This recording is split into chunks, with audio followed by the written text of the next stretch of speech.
An eternal optimist. So please, God, don't tell me that you're an eternal pessimist. I like to say I'm a realist. Oh, great.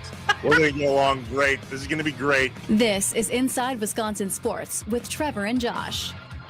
Crowd is here, about to blow, waiting for me to start the show. Out the curtain, lights go up from home. Whoa!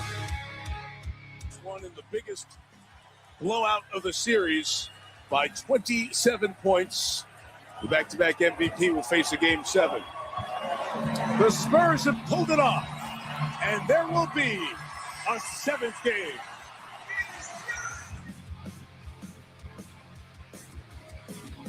What was that? What do you mean? Sounded like the NBA. You know better than that, Joshua. Come on, man. There's a Game 7. There's going to be a Game 7 to decide what team goes to the NBA Finals. But I thought this was the NBA Finals. No. This is the Western Conference Finals. But isn't that what everybody's saying, that this is the finals? Yeah, a lot of teams, or a lot of people aren't giving the Knicks much of a chance against either of these teams. All right, well, let me try again.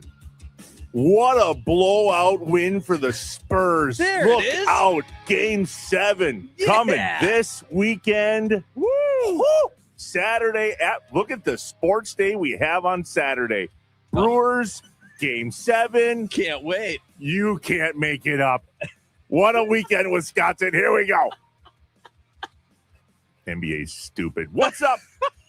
Happy Friday. The first friggin' text that we look at when we come in. 8 hours ago, Nick in Greenfield, get a life. Sitting here watching the end of the Spurs Thunder, thinking about how Trevor won't be enjoying Game 7 on Saturday involving a Spurs coach he can't name. Brilliant. It's so good, Nick. Mitch Johnson. Yeah? You look that one up? Of course. Of course. I don't even Inside care. Wisconsin Sports. Trevor Thomas. Josh Albrecht. Hi. Live from the Wisconsin Sports Radio Network studios, powered by the Potawatomi Sportsbook. To each their own. Let's play catch up about the teams we care about. Okay. Packers. Have we ever paid this much attention to OTAs? No. Well, maybe just who shows up to OTAs. Well, it's a story about who doesn't, right? I mean, OTAs is one of those things that aren't mandatory, organized team activities, although I don't know about you, Josh, but anytime my employer says, oh, don't worry, it's not mandatory. Right. Yeah. Right.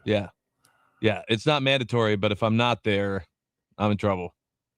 So back on the OTA practice field today and then more next week, there was a bunch of reports, i.e. Josh Jacobs, that Marshawn Lloyd looked really good taking the snaps at RB1. We forget that he is really good. He just can't stay healthy. Mm-hmm. So if, let's say, all this shakes out the way it may, and he is RB1, please let us pray. Oh, this isn't early. Let us pray. I know. It's just Marshawn Lloyd needs prayer in order to stay. Dear God, listen, bit of a situation here in Green Bay. If we could just keep Marshawn Lloyd healthy, I don't know. Do we have to ask for much else? Jeez, that's a jinx. Go Packers, amen. The worst prayer ever. Awful. Did you see the reports saying that, like, once this news came out about Jacobs, though, they also were, like, already limiting Lloyd in practice? Was that real? I tried to find that from a credible source. I did see that. I wasn't sure if that was real, and frankly, wasn't going to pay attention to it because it's way too early to worry about injury with Marshawn Lloyd. But I did see that, and okay, sounds good. Whatever we need to do to keep him healthy.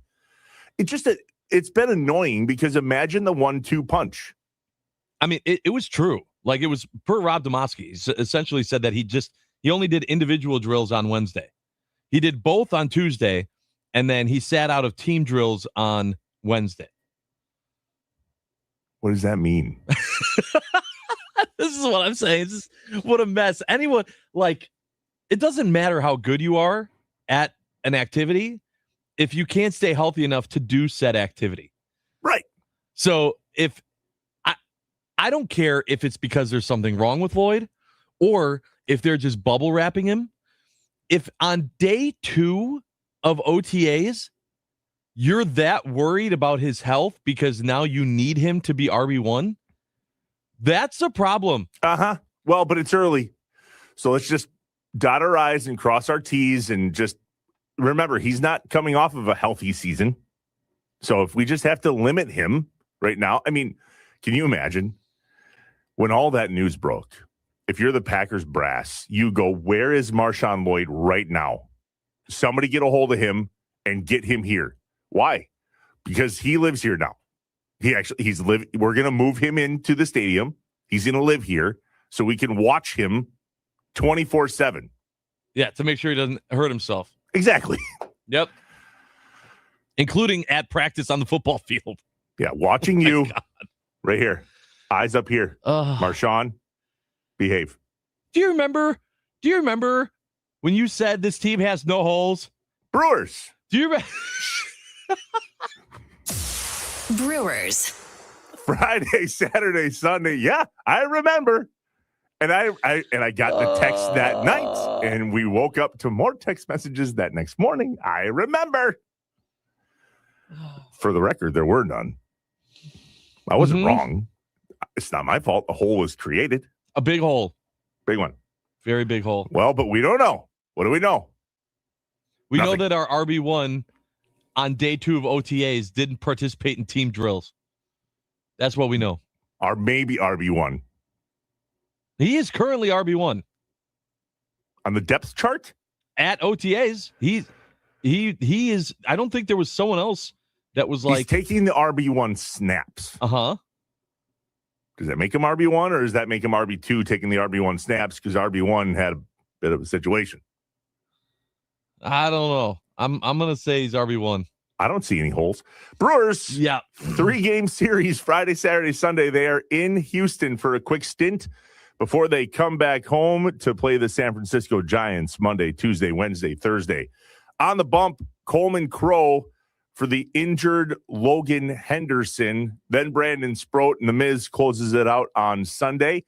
Coming up in the Malott Meets Morning Mind Dump, we really want to dissect what the difference has been for the Brewers these past 18 games where they've been 14-4 versus the first 36 where they were not. What was the difference in these last 18 games that we can carry into hopefully the rest of the season?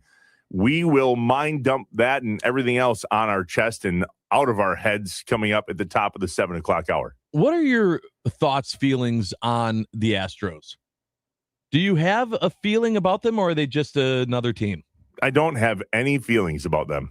Because a lot of people, don't like them because of the cheating scandals and how they won that World Series and blah, blah, blah, blah, blah. That was a while ago. I don't know if that still reigns true, if people still hold on to that, harbor that, or thinking about that now. It's not like the Astros. I mean, they're 26-32. They're third in the AL West right now behind the Mariners and the Athletics. So it's not like they are a team like the Dodgers or, Padres or one of these other teams that the Brewers have played in the month of May that have just been wrecking it. Not that they're doing bad, but they're not killing it on the AL side of things. And yet going into this series, I feel like taking 2 or 3 is a huge win. I don't know why. Bonus top 5 list. The top 5 teams you hate because you're a Brewers fan. Ooh. Off the top of your head. 1, Cubs. Well. 2, Cardinals. Yeah. Well, maybe Cardinals for you. Yep. 3, Dodgers. Yep. It falls off pretty heavy from there. That's my point. So do I care about the Astros? Not really. Yeah. Do I hate the Braves? I might hate the Braves. 4. Why would you hate the Braves? Because all they the left? reasons that, yeah. But because you're supposed to. Sure, but if they, I think about this too, because there are a lot of people that feel that way for some reason. If they don't leave, we don't have the Brewers. You're right, because we have the Braves. Sure, I'm just Do we saying. care? Like if you're a huge fan of the Milwaukee Brewers, like in an alternate timeline, you don't have what we have now, which some people might say is good. Give me back the Braves. Plausible. But who's number 5? I mean, it's a stretch, right? So Much like I don't pay attention to the NBA if the Bucks aren't in the mix. I also don't really pay a lot of attention to other teams in the MLB that the Brewers don't have a thing with or come across. Maybe the Yankees, because you're supposed to. I think for me, it probably would go 4 would be the Mets. Oh, yeah. See? Yeah. Because the Mets suck. And then hashtag memories. Right. And then 5th would probably be Houston just because. Just because of like that whole cheating scandal thing. I think I hate the Yankees more. But yeah, I'll 5A and 5B, Mets, Yankees, sure. But other than that, I mean, it just really falls off fast. Like, I don't hate the Mariners. No, I like the Mariners. Yeah. I mean, grew up with Ken Griffey Jr., and they're also a team that hasn't won. Or hasn't won in, I don't think they've ever won. Yeah. I don't hate the White Sox. No, I like. I don't. Frank I don't. Yeah, I don't hate the White Sox because the White Sox fans also hate Cubs. Yeah. So we have a common enemy. Anyway, go Brewers this weekend in Houston, Friday, Saturday, Sunday. They actually do play the next 3 days. Squirrely times, just as a heads up. 7:10 tonight, I believe, is the first pitch. Okay, and then 3:10 tomorrow, which is perfect for my schedule to watch Game 7 of the NBA Western Conference Finals. There you go. And then Sunday at 1:10. So what's the squirreliness? Just the Saturday game? Usually there's, that 3:10 is an odd start time, is it not? Yeah, once in a while they have a late afternoon Saturday game. Doesn't happen every time. Sometimes it's a night game still, but not. I feel like 7:10 is a little squirrely in comparison to what we typically see from AmFam Field, right? It's 6:40. It's 20 to 30 minutes later. All the games, night games, used to be 7:10, and then they started bumping up that start time for the night games by a couple of minutes. 6:40 is the seems to be the regular time. So anyway, yeah.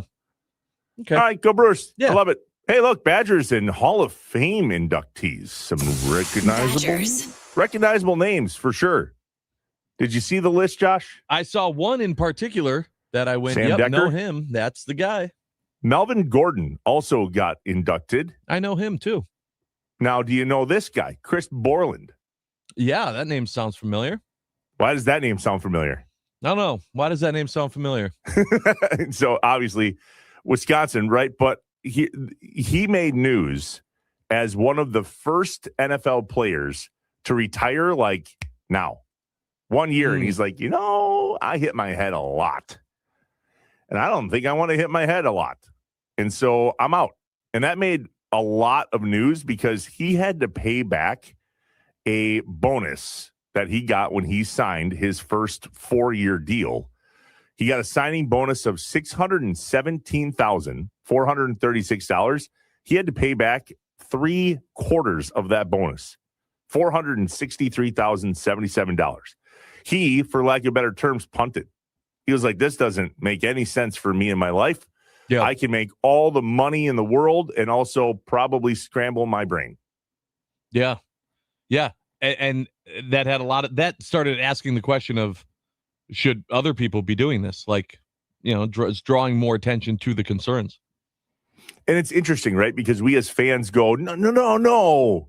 BJ Raji, even though it wasn't injury based, but no, come on, you had so much more to give. And then we go, oh yeah, we have literally nothing to do with that decision. That is a personal decision. But that was one of the first ones when Borland did that. It turned a lot of heads going, huh? Yeah. Yeah, I think too, and like talking to Kuhn, right, of just about wanting to keep playing. Like Kuhn was like, it's like a drug. You get addicted to it. You're an athlete. You want to keep being out there. But if you don't have that drive, that feeling, and you can, I mean, obviously his was shorter than like anyone else's, but if you can be in the league for 3 to 5 years and then get out and be okay getting out, you still set yourself up to have a very nice life. It's not like these people that didn't go 8 or 9 years are struggling. One of John's former teammates, Breno Giacomini, I remember talking to him going, he said to me, I will live a shorter life, but I have set my family up for generations. Mm-hmm. That is a hard concept to kind of come to grips with. Yeah. I mean, if you had the talent, and let's say just in any job, let's just say in general, if you knew If someone could say to you, hey, you're going to be able to take care of your family financially for hundreds of years, okay? But you're going to lose 10 years off of your life. Would you do it? It's not that you die right now. Man, that's tough, right? I mean, they say that you only get 2 surprises in life. If you don't find out the sex of your kid and death. Right. And you're only around for one of them. I don't know that I would, because we try really hard not to make it about money in my family. Yeah. I would rather stick around to the best of my ability. Now, if you don't get to know, right? But at the end of the day, it's like, is money everything? Maybe that's what Chris Borland was thinking. I would rather not make all the money and live a long, healthy life than make all the money and not. Yeah. Yeah. It's a good hypothetical. Would have been a good would you rather on a Wednesday, but it's Friday. Don't really love talking about death, though. Yeah, that's fair. Especially in like my own sense of because hypothetically, if I'm just going off of, I think about this way too often. In my family, it's about the mid 80s, and then let's roll the dice, right? So if I think about that and go, damn, early to mid 70s, I'd like to not. I think I would like to be around for that decade. And I think I'd rather do that than have a gazillion dollars in the bank. Yeah. I got enough. But I mean, the devil's advocate side of it is, if it means that the time that you're here, those years that you are here living to the mid 70s are that much better, gives you that many more opportunities to have wonderful experiences with your family, and then know that your family is taken care of afterwards. You know, it's that, what's more important, the longevity or the time, what you do with the time you have? Well, but look at Favre. How old is he? That's a good question. He's got things because his bell got rung a lot. 56. Yeah, okay. So there you go. So let's just hypothetically say he lives into his mid 70s. He's got a rough 20 years ahead of him. Sure. He can also afford to have people take care of him. Yes, he can. So that's the trade-off. I love ADHD and what are you guys talking about? Oh, the Badgers Hall of Fame inductees. Right, that's how we got here. Yeah. Totally. Yeah. Welcome to our brain. Bucks. Okay. Bucks. It's a Friday. It is a Friday. I like it. All right, so there was this idea of a mystery team being interested in Giannis, and it came out that mystery team is the Portland Trailblazers. Yeah. That has a little bit of a backstory, Josh, in regard to a few guys on that roster that we go, oh, good for you. Right. So Drew Holiday is there, and our friend Dame is also there. And so the idea pops up that if it was Giannis, Dame, and Drew Holiday on one team, how does that have Bucks fans feeling? Now, I got to say, if we can't have them, if Giannis is going to go to a different team, I could still absolutely enjoy watching Giannis play with Dame and Drew Holiday in on the West Coast for a team that has never done anything to the Bucks. I mean, that's a pretty good second option. It's definitely the best option I've heard. Now, we have no idea what they'd be able to give or if this is even a thing, but just in hypothetical land, which we're spending a lot of time this morning, I'm absolutely okay with that being the destination. I'd much rather have that than Miami or Boston or one of these other places. Well, as an avid Bucks fan, another bonus top 5 Friday. Who are the top 5 teams that you absolutely do not want Giannis to go to, based on the conversation of him maybe joining Dame and Drew Holiday in Portland? Yeah, so a lot of that conversation too is from what is coming out of Giannis's preferred destinations. I think Miami's number 1, just because it's not only has Miami kicked us out, the Jimmy Butler, that was bad, didn't like that, but also we just, we hear everything of why would you want to go to a terrible city like Milwaukee when you could go and play in a city like Miami? So having him leave Milwaukee for Miami just is kind of salt in the wound. I don't want that. Boston, because just screw Boston. I don't want him going to the Knicks either, just because it's New York. So these are three teams I would have said keep going. those, I've got probably two more. those three. We're on the same page so far. I probably wouldn't want him to go to the Lakers, although I know that he doesn't want to go to LA. We're 4 for 4. There's one more. So help me if we have the same top 5. And the fifth, I also know he wouldn't go to, but just because I think they're the Bucks' biggest rival right now in terms of just what's happened, is if he somehow ended up a Pacer. Oh, damn. Okay. Bulls. You wouldn't no Chicago just because it's Chicago? Yeah, that's it. Okay. That was close. That was the closest we've ever been to. You would rather have page. him be a Pacer than a Bull? You know, I kind of like the idea of Giannis being a villain with the Pacers. I hate that. I want to boo him, and if he comes back in a Pacers uniform, like him suiting up with Halliburton might be Council-esque. My point exactly. How much do we love hating the Cubs? Yeah, but I didn't want to hate Council. I don't want to hate Me neither, Giannis. but it's fun. I don't know. I don't like that. Anything else? Anything else? I'm hungry. Like this whole morning show, the routine of waking up at 4 a.m. Takes a second. Yeah. And I have struggled to figure out the rhythm. You and I both last night passed out super early. Why? Because we suck at the rhythm side of getting enough sleep in order to have our marbles together when we do the show. Yep, true. Sleep is one thing. Eating is a completely different deal.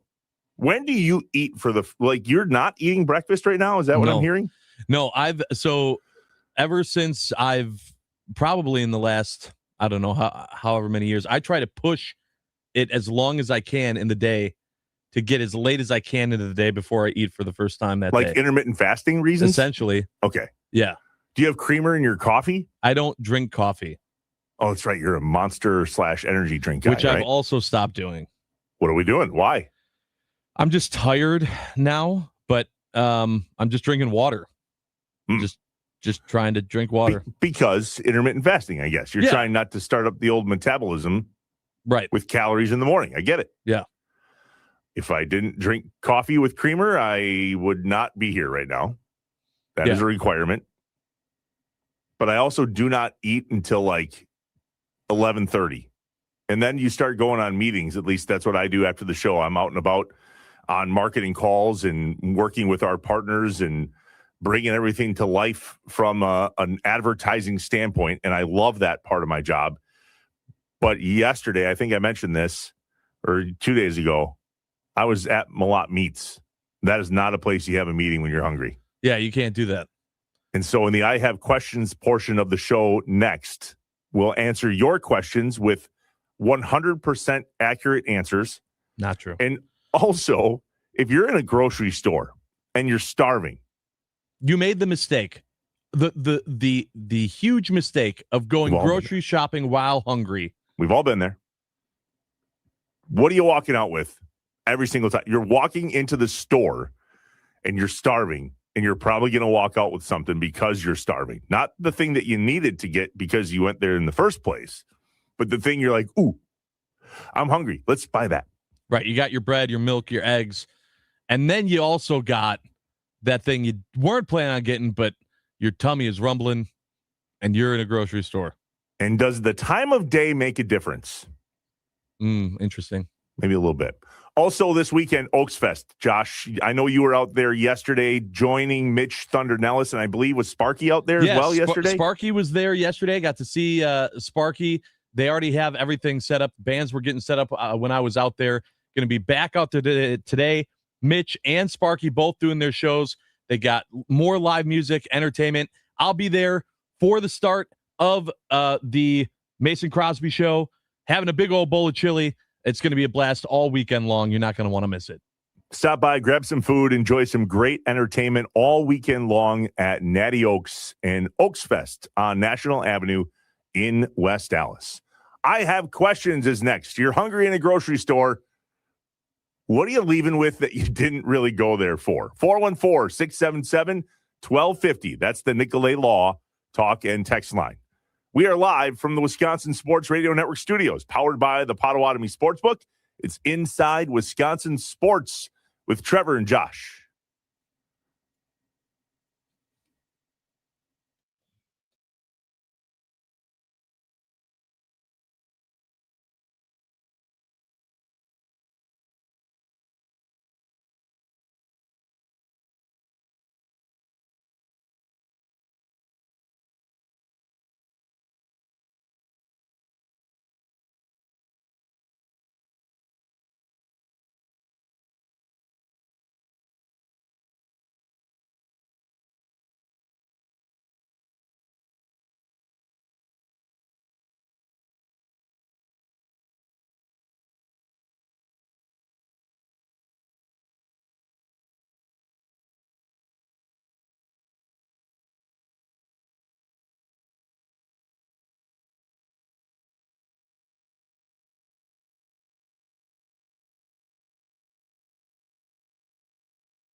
When things just don't add up, Trevor and Josh ask the hard questions or just point out how messed up stuff is. I only have one question. Can you fly this plane and land it? Surely you can't be serious. Do you view this season as a failure? You asked me the same question last year. What's the most important question the Badgers have to answer Saturday? This is a great question.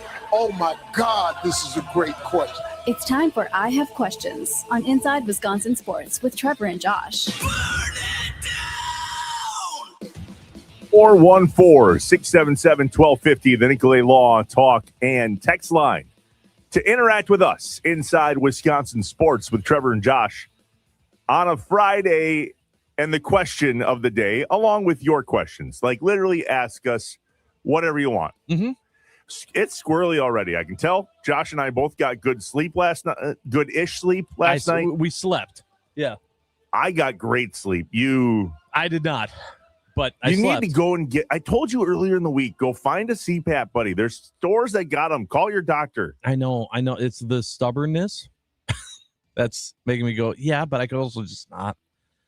And then things like this happen. But it's Friday. So then it's like, all right, you made it. Well, what about the weekend, though? Right. But the weekend, No. I don't got to get up at 4 a.m. in the weekend. It doesn't mean you're going to sleep well without a CPAP. That's also true. I don't know. You make a call today? All right, fine. I'll make a call. It's not that hard. All right. I just don't want you to, dude. Like I got the jinxes, and I want you to. CPAPs are important. That's true. You don't have them. It's not just because you want to wake up happy. It's because you want to wake up. Period. Yeah. 414-677-1250, the Nicolay Law Talking Text line. Sorry, I was your dad there for a second. Yeah. If you are in a... What's that? I said, yeah, thanks. Sorry. I'm hungry. You're hungry. We're all hungry. It's 6:34 in the morning. We're walking into a Festival Foods or a grocery store near you. But you're stopping on the way to work because you need blank. But you're on an empty stomach. Or maybe it's 4:30 in the afternoon and you got to stop and get a gallon of milk on the way home, but you're hungry. Or right before lunch. You get the picture? Mm-hmm. You're walking into a grocery store hungry for one thing, but then you're leaving with, this thing that I didn't need, but I'm probably going to tap into it right now between now and the 8 minutes I have between here and home, and it's going to be half gone at best. Yep. What is it? 414-677-1250, the Nicolay Law Talking Text line. For me, and I hate that this is the case, but this is just where my brain goes. It's the go-to. It's a taco dip. I get a taco dip, and the problem with getting the taco dip is you can't just get the taco dip. So then, because I'm eating in the car, like I got to eat it as soon. Like, what if you're going to wait until you get home? What the hell is the point? So then I got to get chips. So now you're getting a bag of chips or pretzels or something on top of getting the dip itself. It's not a good option, but it's always where I go to where I'm like, oh, I'm giving in. Yep. Look at that taco dip. Oh, I'm getting that one. That one looks good. What is your chip of choice? Usually I end up doing like a hint of lime. Really? Tostito, yeah. Scoops? No, not the scoops. I'll usually scoop it up. Yeah. Like flats. Mexican restaurant style. Yeah. I also have gone the flavored pretzel thins. Are you familiar with those? Like the thin pretzel crackers? Yep. Those also are. Very familiar with those. Yeah. Been holding a few of those right here. I like the sneaky chip that you use in dip that nobody else uses in dip. Like Doritos and chip dip. Don't knock it till you try it. Yeah. Yep. Doritos is also a good option. Damn, what about you? This was a bad idea. Yeah, because now it's just going to make us more hungry. That's dumb. You and I, we're the ones that choose these. Yeah. We did this to ourselves. Yep. If it's this time of day, 100% chance I'm leaving with a donut or two, maybe three. So in a grocery store, that's also a little bit more difficult because you don't always get options of just getting one donut. In the bakery section, sometimes you got to get a box. They sure do put the boxes in a familiar place, don't they? Yeah. They all have bags, and you use the little finger to grab it in there. Don't put your mitts in there without. Yeah, but then you look at it, and you're like, I can get this one for $2.39 or this box of 4 of them for $4.40. That's only $1 more to get. I might still be hungry after this. And that, they put those day-old donuts, 4 of them for $2.99. No, these are still probably good. Get 4 2 of them are gone by the time I get anywhere. The other thing that Festival Foods does, if I just may for a second, they literally pipe the smell of donuts from their bakery through a pipe to the front entrance. So the first thing you smell when you walk into a Festival Foods is donuts, fresh baked donuts. Yeah. Yeah. It's just straight up bakery right away. It works. So what about if it's not the morning? Well, I was just going to say, it depends on the time of day, right? I mentioned this yesterday. Me and Oreos have a problem. I love Oreos and milk, but milk does not love me. Okay. However, if I am in a grocery store and happen to be in eye shot of an Oreo, game over. It's over. The Double other stuff, original, flavored. I think flavored is a waste of time. Okay, that's a take. Double stuffed is absolutely the way to go. Yeah. And now, don't get me started on how we eat them. Like, you do not have, we did this on National Oreo Day up here. Like, how do you eat an Oreo? Mm-hmm. Well, you grab one, you dunk it, and you pop it in your mouth, the whole thing. And some are like, no, you twist it off. And no, why are we wasting time? Yeah, who has time for that? I'm with you on that. No, I'm stuffing it in my pie hole. Yeah. When you stop at a gas station, I think it's also another relative conversation. Ooh. You need gas. You're hungry. You're on your way home. You're going to have dinner when you get home with the family. It's happening. But you stopped at that gas station in Rosendale is my halfway point between my home here and where I grew up in Johnson Creek and Jefferson. Okay. That Rosendale gas station is the go-to. What are you grabbing at a gas station because you got the munchies in the car? Yeah, that's a tough one for me. Does it change? With a gas station? Yeah, because they don't have taco dip at gas stations. Well, some do. That one in Rosendale, I bet, does. Oh. Well, no. Then I'm usually, if I'm getting something, usually then I am going donuts or some type of sweet treat, some type of bakery You're a item. sweets guy? I can be. I mean, usually my go-to isn't. It's savory. Are you a seeds guy? No. Not a seeds guy. I'm a big-time seeds guy. Yeah? But it goes in waves because I overdo it. And I get that pouch in my cheek that's full salt and the bump on my tongue. If you're a seeds guy, you know what I'm talking about. But for some reason, I get hot sticks a lot. Like, hot sticks? Like your face right now on YouTube and Twitter and Facebook makes me believe you've never had a hot stick. Like a venison hot stick or a beef hot stick? Like a beef stick. Yeah. Okay. You said a hot stick, and I was like, okay, I don't know. Is that different? Got it. Like jalapeno cheddar is a big. Yeah. Habanero, too much. Jalapeno cheddar, perfect. Yeah. Yeah. This is the dumbest conversation ever. 414-677. Everyone's chiming in. Literally everyone, which is really making it worse. If anybody is listening in Northeast Wisconsin right now, Oreos and or donuts from Festival, I think you know where we are. If you're in Milwaukee, you know where Josh is. This is a bad idea. Yeah. All right. Okay. I'm going to try to run through these really fast. You ready? Yep. 920 said chip aisle or the deli counter. Going to the deli counter unplanned is a move. Ooh. But the deli counter, real quick, deli counter. Yeah. What are you getting? Deli counter? I mean, usually ham. Yeah, totally ham. Why? Why? Wisconsin. I'll take a pound of shaved ham. Right. I'm going to eat half of the pound before I get home. 100%. Plain. No clue why. So dumb. Ham. 262 said Mission strip chips are the best. Yep, very familiar with those. Never heard of them. Oh, really? The Mission brand? They're like strip chips. They're not triangles or no. Okay.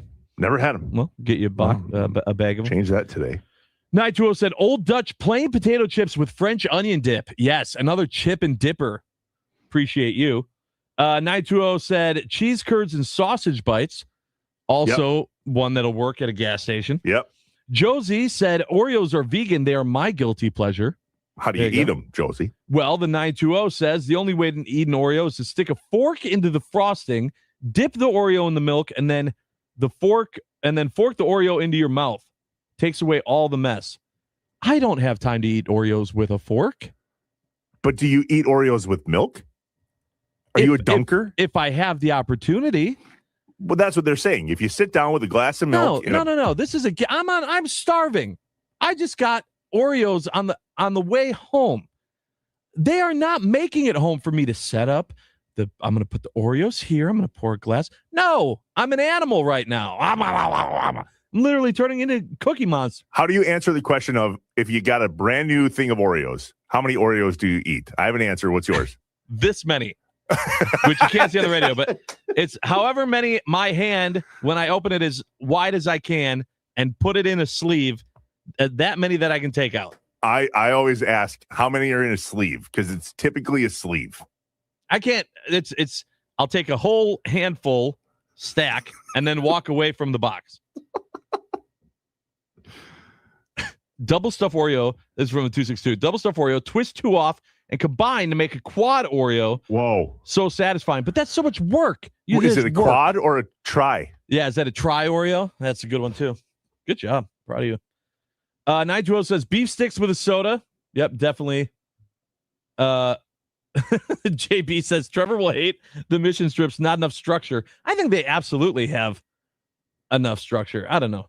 You're right. This was a terrible idea. I also have to say, okay, I will call. Holy crap! I will call my friends at CPAP RX who helped me get my CPAP machine after the show. All right, everyone that's saying call your doctor or the 920 is about to send me their old machine. Don't send me your old machine. Use your old machine. How about you use a machine? Right. That'd be good too. 414-677-1250, the Nicolay Law talking text line. Keep them coming. What are you eating? If you're starving and you walk into a grocery store or a gas station and you got that thing that you had to get, but you also walked out with this, and it's probably gone by the time you get home. Inside Wisconsin Sports with Trevor and Josh, live from the Wisconsin Sports Radio Network studios, powered by the Potawatomi Sportsbook. The most electrifying sound of the day is next, and it has to do with the Vikings sucking. This is great.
It's time for The most electrifying, Sound of the Day the most electrifying. on Inside Wisconsin Sports with Trevor and Josh. Brought to you by Best Electric. Learn more at bestelect.com.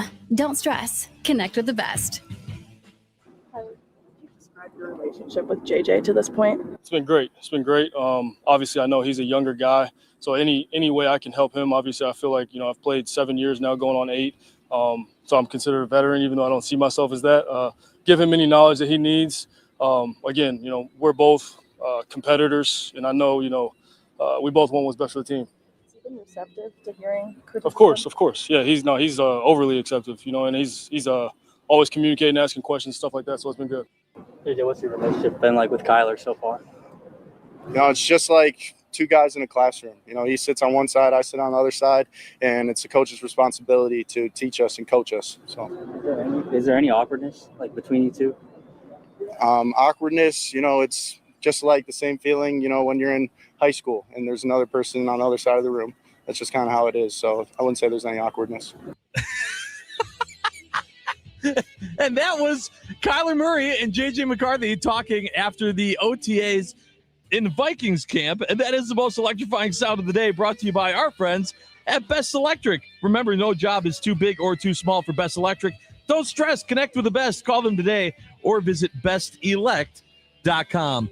Trevor, I cannot tell you enough how nice it was as we go through our own problems here with the Green Bay Packers to know that other teams in the NFC North are having problems of their own.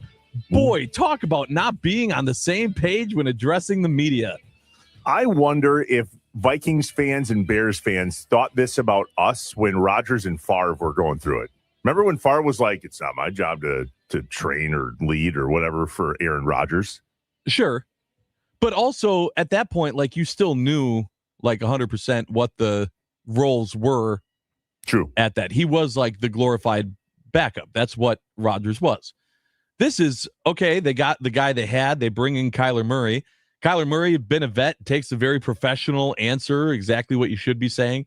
And then whatever that hot garbage J.J. McCarthy says afterwards, and the rest of the world is now laughing at the Vikings. He went on, too. They asked him, like, hey, were you disappointed or upset or frustrated when Kyler Murray was signed? And J.J. McCarthy said, well, if that's the case, I'd be frustrated when the rain falls out of the sky, because that's something I can't control. I'm like, that's what you choose? Though that's your answer.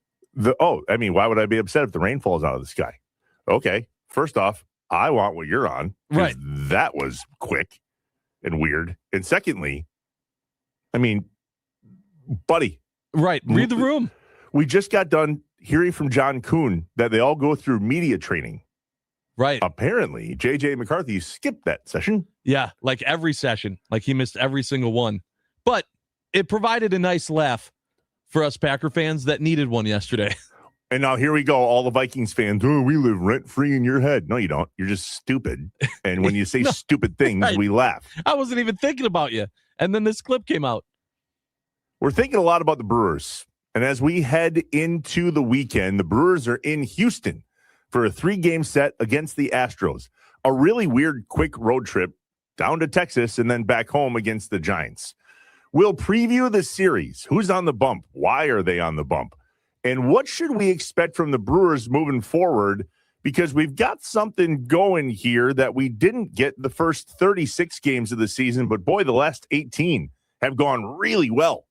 In 14-4 over the last 18 games for the Crew as they head to Houston in first place.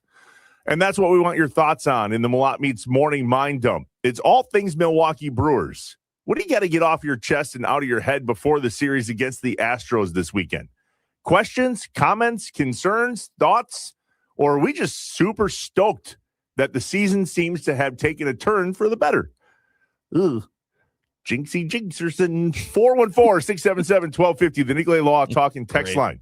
Yeah, Inside Wisconsin Sports with Trevor and Josh, live from the Wisconsin Sports Radio Network studios, powered by the Potawatomi Sportsbook.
I am an eternal optimist. So please, God, don't tell me that you're an eternal pessimist. I like to say I'm a realist. Oh, it's great. We're going to get along great. This is going to be great. This is Inside Wisconsin Sports with Trevor and Josh. Crowd is here, about to blow, waiting for me to start the show.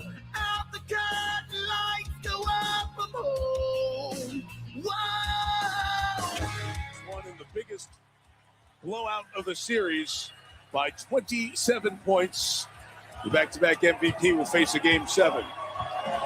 The Spurs have pulled it off, and there will be a 7th game.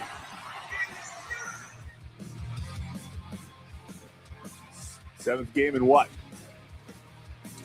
In the Western Conference Finals of the NBA. Details are important, Mike Tirico. What's the NBA? Yeah, right. Game 7, man. Game 7, the two greatest words in sports. Right. I might actually watch Game 7 of the Western Conference Finals on Saturday. Good. Wait, Saturday, right? Yes, it's on Saturday. Okay. Saturday night. Yep. OKC and the Spurs on Saturday at 7 in Oklahoma City, by the way. Mm-hmm. The winner of that game goes on to the NBA Finals. Correct. To play the New York Knicks. Look at me. Boom. I even knew that. Look at you. You're on it. The head coach of the Spurs is Mitch Johnson. See? Totally looked that up. What's up, Wisconsin? Welcome in. Hour 2 Inside Wisconsin Sports. Trevor Thomas, Josh Albrecht. Hi. The Wisconsin Sports Radio Network studios powered by the Potawatomi Sportsbook. Yeah, the Knicks are already in, right? I mean, they've been chilling for a hot second here. Yeah, absolutely. They crushed Cleveland. Is that bad, though? What? The rest? sitting game. Yeah. Well, that's always the conversation of, the rust versus rest. I don't know that really applies so much in basketball as especially it's not like it's a huge amount of time. It's not like they've been sitting there for 2 weeks, Well, we talk about that from a Brewers/Major League Baseball perspective. When teams get the rest, do you want your team playing and staying hot, right? Because staying hot at the right time is everything. True. In Major League Baseball. And the Brewers are really hot right now. Stand by. Just knock on everything. Yeah, we're good. Yeah, you're not wrong. I am right. I know. And just because they said that doesn't mean they're not gonna be. Why? Because there's been a lot the Brewers have figured out in the last 18 games that they didn't necessarily have figured out in the first 36. That today, plus whatever you need to get off your chest and out of your head on this Friday before a glorious Wisconsin summer weekend. Time for the Malott Meats Morning Mind Up. Voices in my head, they counsel me, they understand, they talk to me. The coffee is kicked in. We're awake and ready to roll. Let's get some things off our chest and out of our heads. You don't know what it's like to be me out here for you. It is an up at dawn, pride-swallowing siege that I will never fully tell you about, okay? I'm as mad as hell, and I'm not gonna take this anymore! I'm in a glass case of emotion. What we've got here is failure to communicate. We got no food, we got no jobs, our pets' heads are falling off! It's time for the Morning Mind Dump, presented by Malott Meats. High-quality meats at a fair price, safely delivered to your front door. To learn more, visit WisconsinMeatMarket.com. Experience the power of the family meal with Malott Meats on Inside Wisconsin Sports with Trevor and Josh. Clash in Italy this weekend, too. Oh, that's right. Sunday. And it's during the day. Oh, crap. It's at the same time as the Brewers game. I'll figure it out. You could probably watch it after. Dual screen. Well, could. Dual screens also helps. I have a little setup. Now I put you have a great setup for dual screens. Yep. Are you watching both at the same time on Sunday, or are you going to be doing family stuff? No, I think I'm just going to do the Brewer game and then watch it after. Oh, I didn't even think about that. Okay, so I'm going to watch a Brewer game at Oaks Fest, and then. Are you going to live at Oaks Fest this weekend? I might just sleep there in the grass. Well, some might do that on their own. Yeah, they might not be planning on it. Based on what you guys are telling me about Oaks Fest, it's hard not to go, maybe we go. Join Mitch Thunder Nellis, by the way, at Natty Oaks on National Avenue in West Allis today, starting at noon as he broadcasts the Mason Crosby Show from Oaks Fest. Stop by, grab some food, enjoy some great entertainment all weekend long at Natty Oaks in West Allis. The Malott Meats Morning Mind Dump.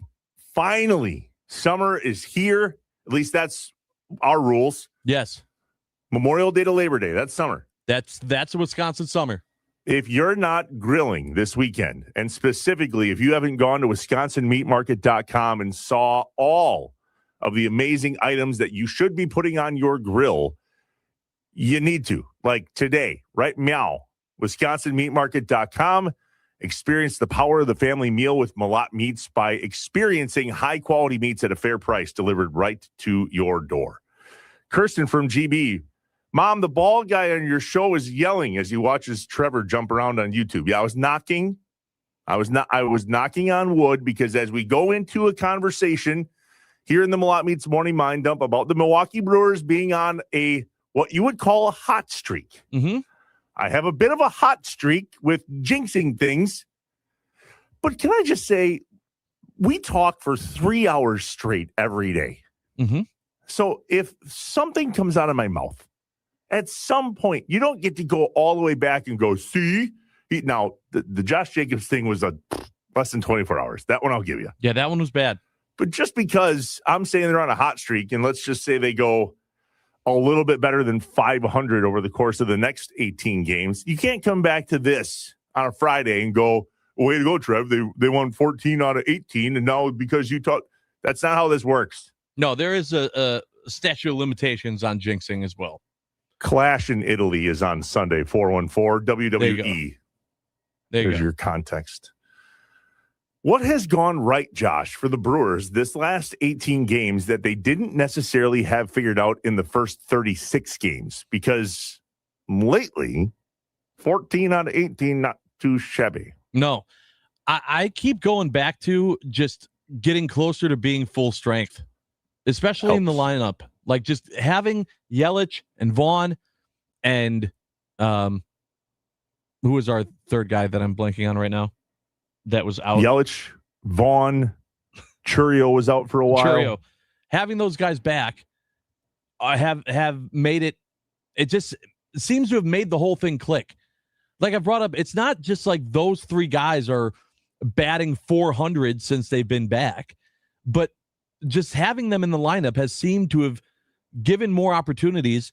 Like, yeah, we won a game. We stopped a no-no and won a game 2-1, but the offense has also put up numbers, and they've done it in different ways throughout the month of May.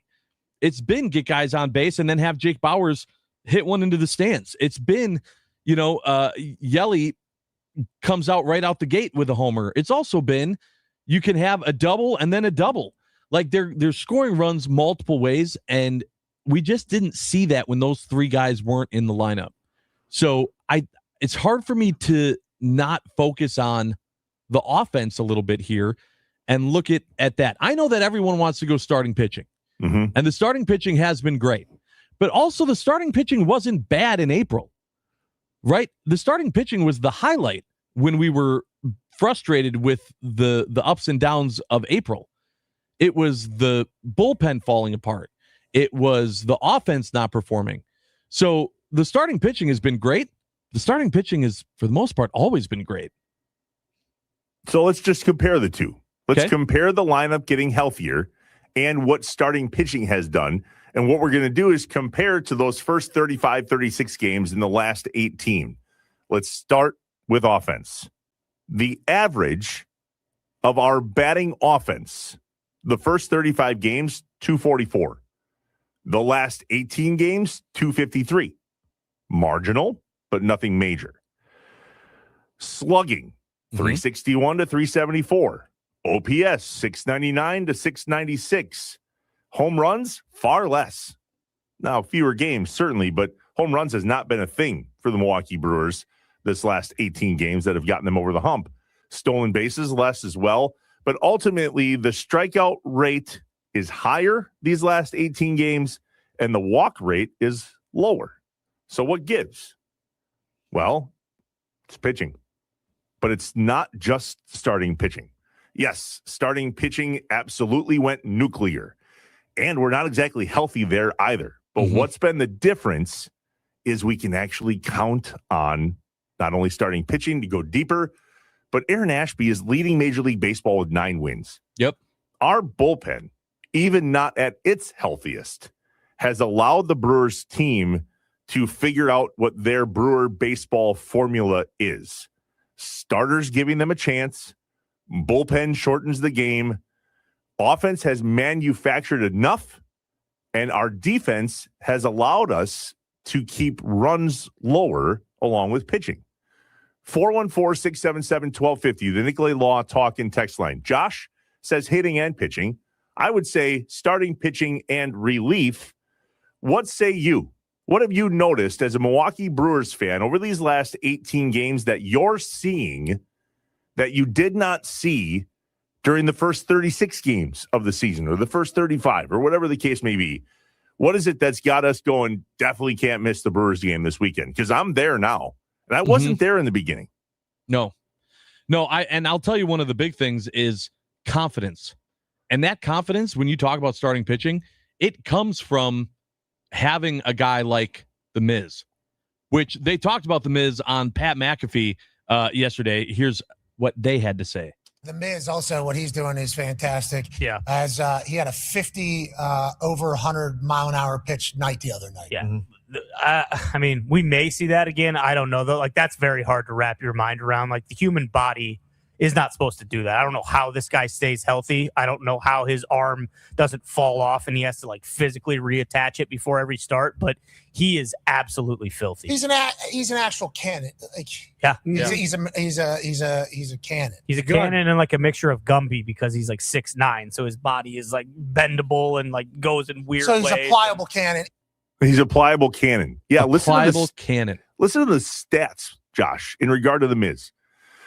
In May alone, he had a stretch of 1 run allowed over 31 and a third innings with 49 strikeouts. By May 25th, he was at 100 strikeouts.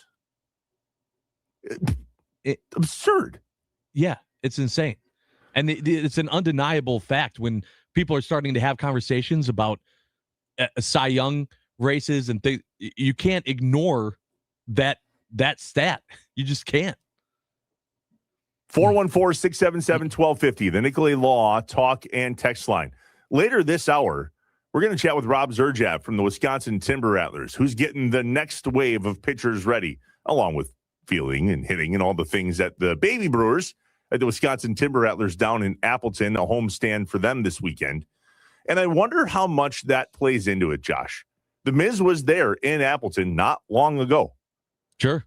And people talk all the time about, what do they call it? The pitching lab of the Milwaukee Brewers and how it's just at a different level. Does that start in single A?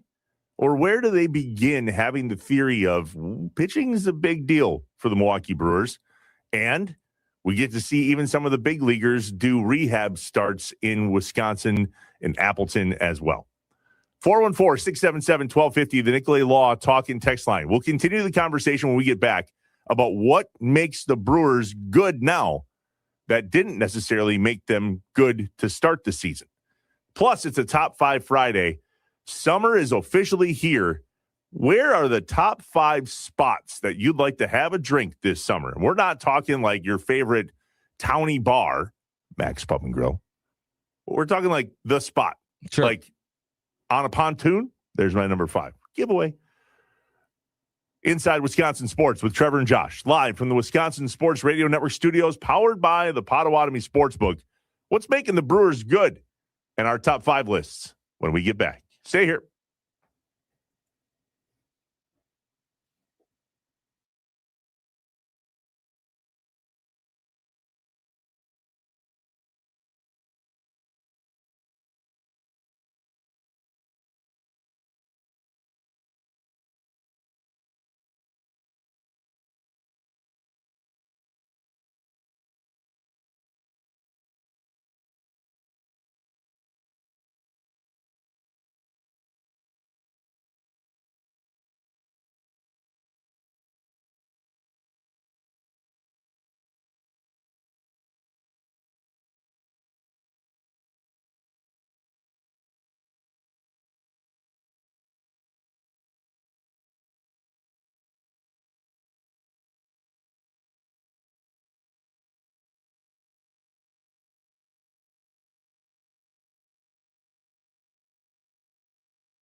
Inside Wisconsin Sports with Trevor and Josh on the Wisconsin Sports Radio Network on a Top 5 Friday. Now, I prefaced it by saying we're going to share our top 5, and we want your top 5 spots to have a drink this summer. We believe that this is the first weekend of the official summer span here in Wisconsin, Memorial Day to Labor Day.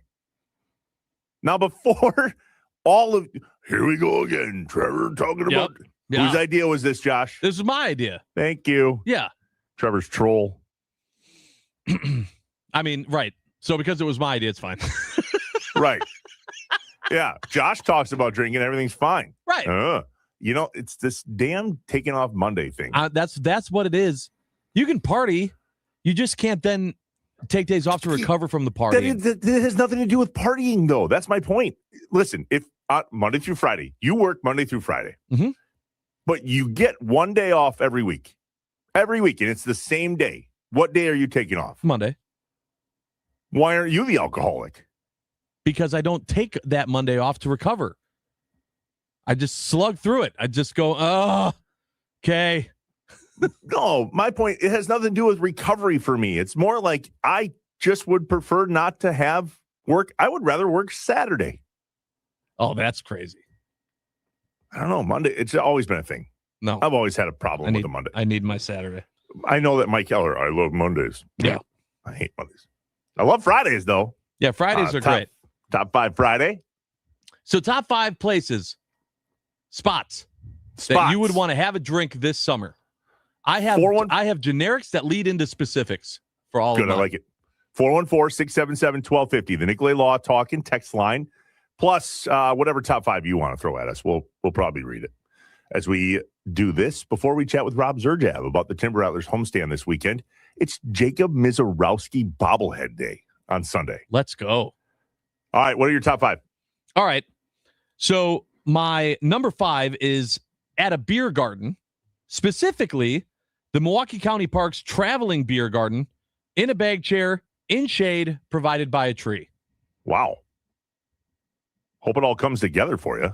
I mean, this is top 5. That's number 5 on it. But yeah, so the Milwaukee County Park System has like a traveling beer garden that just, they have like a beer truck that'll go from different parks throughout the summer.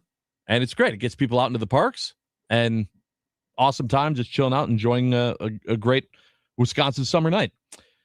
Number 4 for me is on a deck or patio, specifically my deck at home with the fire table going. I got a fire table outside. We got some chairs out on the deck. We got under like the gazebo. It's perfect. I don't have to travel for it. It's like literally just right there. It's great. I love being able to utilize that at home. Never enough times do I get to just do that. Is that a propane fire table? Yes. Cheater. Why? Why is that? I'm such a bonfire guy, like the smell of wood and smoke. Yep, but then everything smells smoky afterwards. Love that, though. Man, hates it. I love it. Yeah, no, because then you bring that into the house. Can't do it. Number 3 for me is at a concert, specifically at Summerfest at the amphitheater on a warm day with a cool breeze off the lake as the sun begins to set. How about Wednesday, June 17th at Garth Brooks? See you there. Is see, you'll have the opportunity to Guess do who's exactly off that next day to recover? Moi. Yeah. See, you have a drinking problem. That's what. No, I have a sleeping problem, and I'm going to be at Garth Brooks in a hotel in Milwaukee. I'll come and see. Doubtful. I'm going to sleep in. The number 2 favorite drinking spot for me for a Wisconsin summer is in a parking lot, specifically an American Family Field parking lot with all the grill smells in the air. Oh, now smoke's okay. Yeah. Well, yeah, it's over there. It's in the air. I don't have to be right there next to it. It's fantastic. And the number 1 drinking spot for me is on a boat, specifically a pontoon boat, on a lake north of Rhinelander as the sun sets, where all you hear are the sounds of nature. No other speedboats going around you. You're just hearing the loons and the splashes from fish, and just the sound of you cracking open another one. I genuinely feel bad for people in our country and the world that have never been to the North Woods of Wisconsin. Mm-hmm. It is God's country, and you cannot convince me otherwise. Nope. It's the best. It forces you to slow down. It's amazing. I absolutely love it. So that's my top 5. Well, ironically, number 5 for me is a pontoon and all of the things that you just said. But you could also park a pontoon in my buddy's driveway and give me a reason to go and sit on that thing and have a cocktail, and I'll do it on a beautiful summer day. I prefer it on a body of water, though, especially in the Northwoods. Although we have the Fox River here, and that's a pretty solid body of water as well, that you can pull that pontoon up to a couple bars and have cocktails on. Number 4, the patio. Now, yeah, I don't have a patio yet. Yet. Everything in our neighborhood is in the front yard.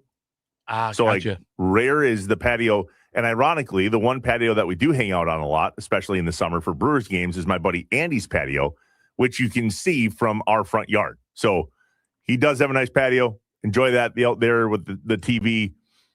And he also has a fire table, which rarely gets turned on. We turn it on to get the mosquitoes away. There's just something about zoning out into a fire on a patio when you're having a drink. Number 3 for me is in the parking lot of AmFam Field. There's not, you pick a sporting event in the summer, don't care. It's the best there, except for number 2, the Pink Flamingo. Sure. It's hard to describe how insanely awesome the Pink Flamingo is without actually attending it. For those of you that don't know, it's a giant softball tournament, which is like, oh, we do those all over Wisconsin. Nope, not like this. You don't. Like a city pops up in the middle of a Little Legion Park in downtown De Pere.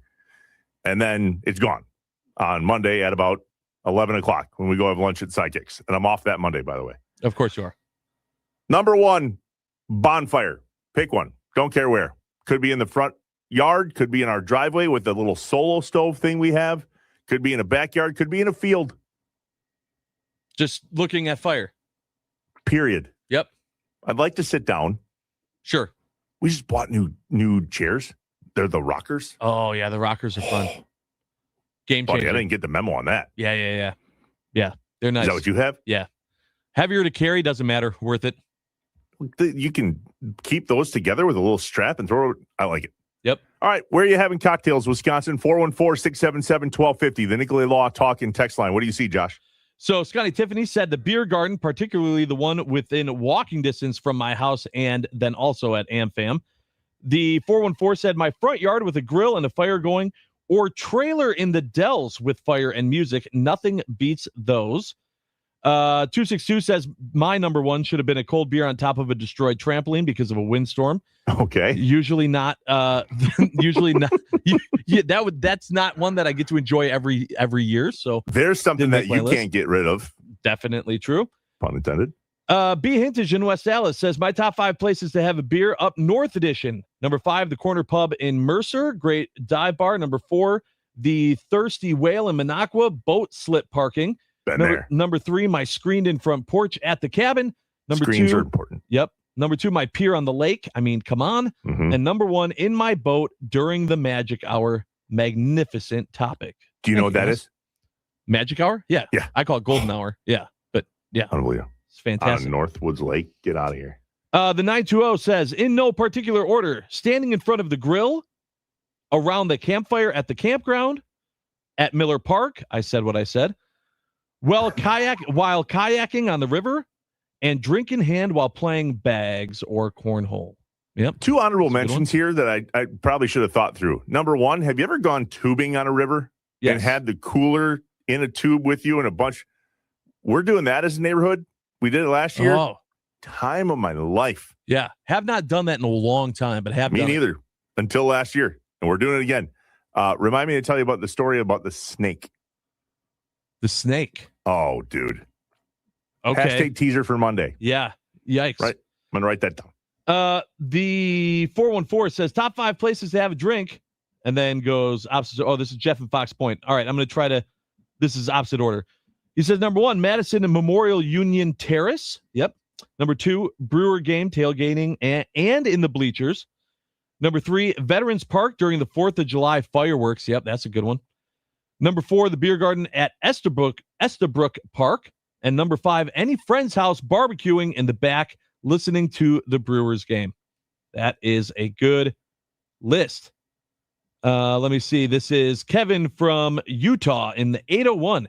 Says, I'd like to make it back home to Wisconsin and have a brandy old fashioned with my 86-year-old mom at Billy Ho's having a fish fry in Pewaukee.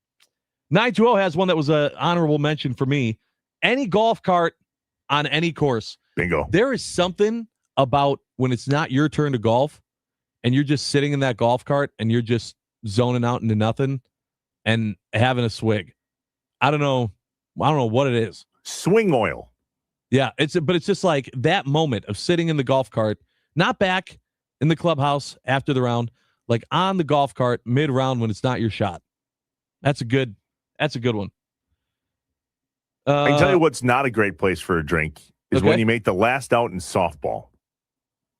So we play softball. We don't play softball anymore. We hung it up. But the Pink Flamingo team plays softball on Thursday nights. Yours truly did not go because he was in bed. Last night was the late game, 9:30. Pause. Dumbest thing ever to start playing softball as a grown man at 9:30 at night on a Thursday. Yeah, that's a little late. Just saying. This year, my team instituted shots, those stupid little shooter things that you buy at a grocery store or wherever. And they're there's good ones like Crown or something. But then there's also like turpentine. You know what I'm talking about? No. Those little shooters, they're like 1 ounce bottles of vodka or whatever the case may be. Yeah. Okay. So one of the guys goes and buys all of the worst shots you could possibly take in your life. Yep. And whoever makes the last out has to take one of these shots. Yeah. I don't drink during the week. But I went to softball last week, and 3 of our guys don't drink, like at all. Don't touch it. Right. No drinking. So 3 of us guys that don't play anymore each adopted one of the guys that don't drink. And I ended up having to do some 99 proof of, I swear to God, it was paint thinner with a little bit of cinnamon. Yep. That sounds about right. Oh. I know. I don't understand why the idea of hating drinking, like just drinking awfulness, has become like a trend. It's like, oh, let's drink this, which tastes terrible, and then laugh at each other. Like, why? I don't understand. Why can't we just enjoy what we're drinking? I don't get it. A few more. Yes. Let me see here. The 920 said best spot is on the golf course with the boys. Yep. 715 said in a lawn chair after finishing mowing the lawn. That's a good one. Honorable mention there. Summer shandy on a hot day. Get out of here. The 920 said greatest place to have a beer is in the shower, middle of summer, to cool off after work. You ever shower beer it? Like last week. Okay. Yeah. All right. I was very interested in what your answer would be, that because like the ADHD in me is like I'm just hyper fixating on drinking, and then I'm just like, oh, wait a minute, I gotta actually shower. Yeah, and then take your time. Right, doing both at the same time. I end up just chugging the drink and then taking a shower. The 920 Ledgestone Winery on a Thursday night, Blue Ox Music Festival in Eau Claire, the Pink Flamingo, shout out, and obviously Lambeau Field. During the summer? That was my question. Like, well, dude, people tailgate for in July. Yeah. Oh, yeah. Training camp tailgating? Absolutely. Oh, for training camp. Yeah. Andy in Brookfield says, in the woods on the lake, my backyard, Dave in Brookfield's backyard, and then Josh's backyard. Yeah. So all about the backyards. Mosquito magnets. All right, Josh, we got to go. Rob Zerjab from the Wisconsin Timber Outfitters joins us next. A big homestand weekend for the T-Rats. Jacob Mizorowski, T-Rat bobblehead day on Sunday, and more. We're live from the Wisconsin Sports Radio Network studios, powered by the Potawatomi Sportsbook, inside Wisconsin Sports with Trevor and Josh. T-Rats next.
Inside Wisconsin Sports with Trevor and Josh, statewide on the Wisconsin Sports Radio Network.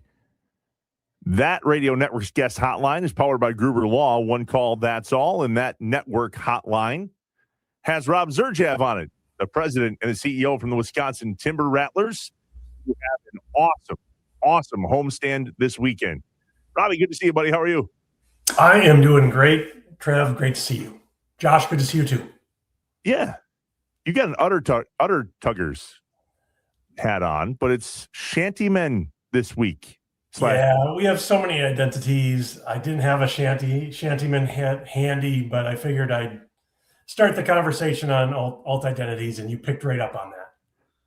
Well, thanks. So tell us about the Shantymen, because Utter Tuggers has been a thing for a minute, but Shantymen with a giant pitchfork, a shanty, and that poor little sturgeon sticking his head out of the water for the last time, most likely. Where'd that come from? Yeah, well, again, if folks are familiar, Lake Winnebago and sturgeon spearing in February. Actually, it was kind of a dual promotion that we did with our team down in Fond du Lac Dock Spiders. So sturgeon spearing is very popular in Fond du Lac, also in Appleton, kind of the tip in the bottom of Lake Winnebago. And honor all those folks that like to go out and spear a sturgeon. And it kind of took off. The uniforms this year are fantastic. The guys wear, it almost looks like full-length waders. And I think it'll look really cool. I don't know if you saw Quinn Priester when he pitched for us in his Uper uniform. It looked like he was wearing jeans. I think we tricked a lot of people. They thought he was actually wearing jeans. Yes. They were baseball pants. They were blue baseball pants. It was a heck of an outfit, though. I wanted to talk to you about Quinn Priester a little bit, just because, I mean, obviously, for the time that he was there, as we're waiting, hopefully, for him to come back to join the major league club. Kind of talk to us about how that experience was with him down there. It's great. I mean, it's great for the fans to see these guys up close and personal. We try to leave Quinn alone and let him do his work. And obviously the outing didn't go as well as he had hoped it was going to go. But for the fans, it's just a great opportunity.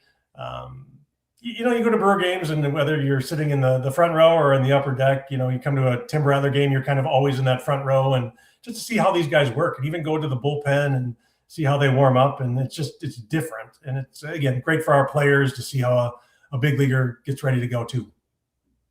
Rob Zurjav, the president and CEO of the Wisconsin Timber Rattlers, joining us on Inside Wisconsin Sports with Trevor and Josh. Big homestand this weekend, Friday, Saturday, Sunday, including Jacob Mizorowski bobblehead giveaway. So the first 1,000 fans on Sunday get a bobblehead. Save one for me. But this is really cool because we forget that a guy like the Miz was in Appleton with the baby Brewers not that long ago. Do you remember, Rob, when the Miz showed up and what your first reaction was to holy what? Yeah, when he got caught up, I believe we were on the road. We were in Grand Rapids. So we watched some video of him. The games are streamed. And yeah, he was all over the place. I mean, balls to the backstop, but then striking guys out. Nobody kind of knew what to take. And then, yeah, in the clubhouse, just seeing him and just this tall, lanky kid, even thinner than he is now. And just trying to put it all together. So we were really excited about it. He made a handful of starts for us. He did wear an Utter Tuggers uniform. I know that was one of his favorites. We showed him the most recent bobblehead. He likes it, but he's like, it's not the same as being in the Utter Tuggers uniform. So yeah, we're really excited about that on Sunday. And for the season ticket holders, that they're guaranteed the bobblehead. So we'll have over 2,000 bobbleheads to give away. So if you're a season ticket holder, you get yours guaranteed. And then the next 1,000 people get a bobblehead. So not just 1,000 will get it. It'll be over 2,000 people that are getting a bobblehead on Sunday. So a fun day and great to celebrate Jacob. So you talked about the Shantymen. Then you had, I know you guys have had the brats. You just had the Wisconsin frozen pizzas. And then, of course, the Utter Tuggers.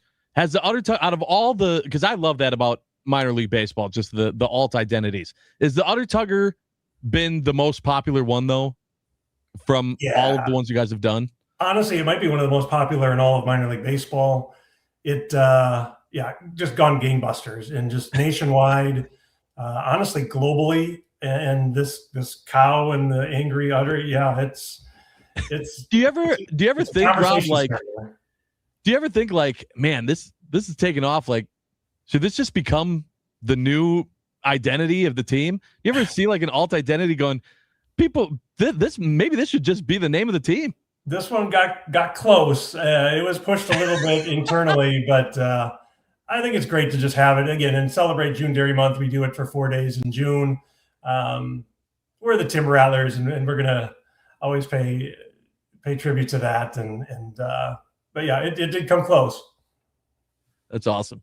Do you like snakes though? Because there's a lot of. I've never met someone afraid of a cow, but I've met a lot of people, my wife included, that hate snakes. Very true, very true. And yeah, the story on how he became the Timber Rattlers is kind of crazy too.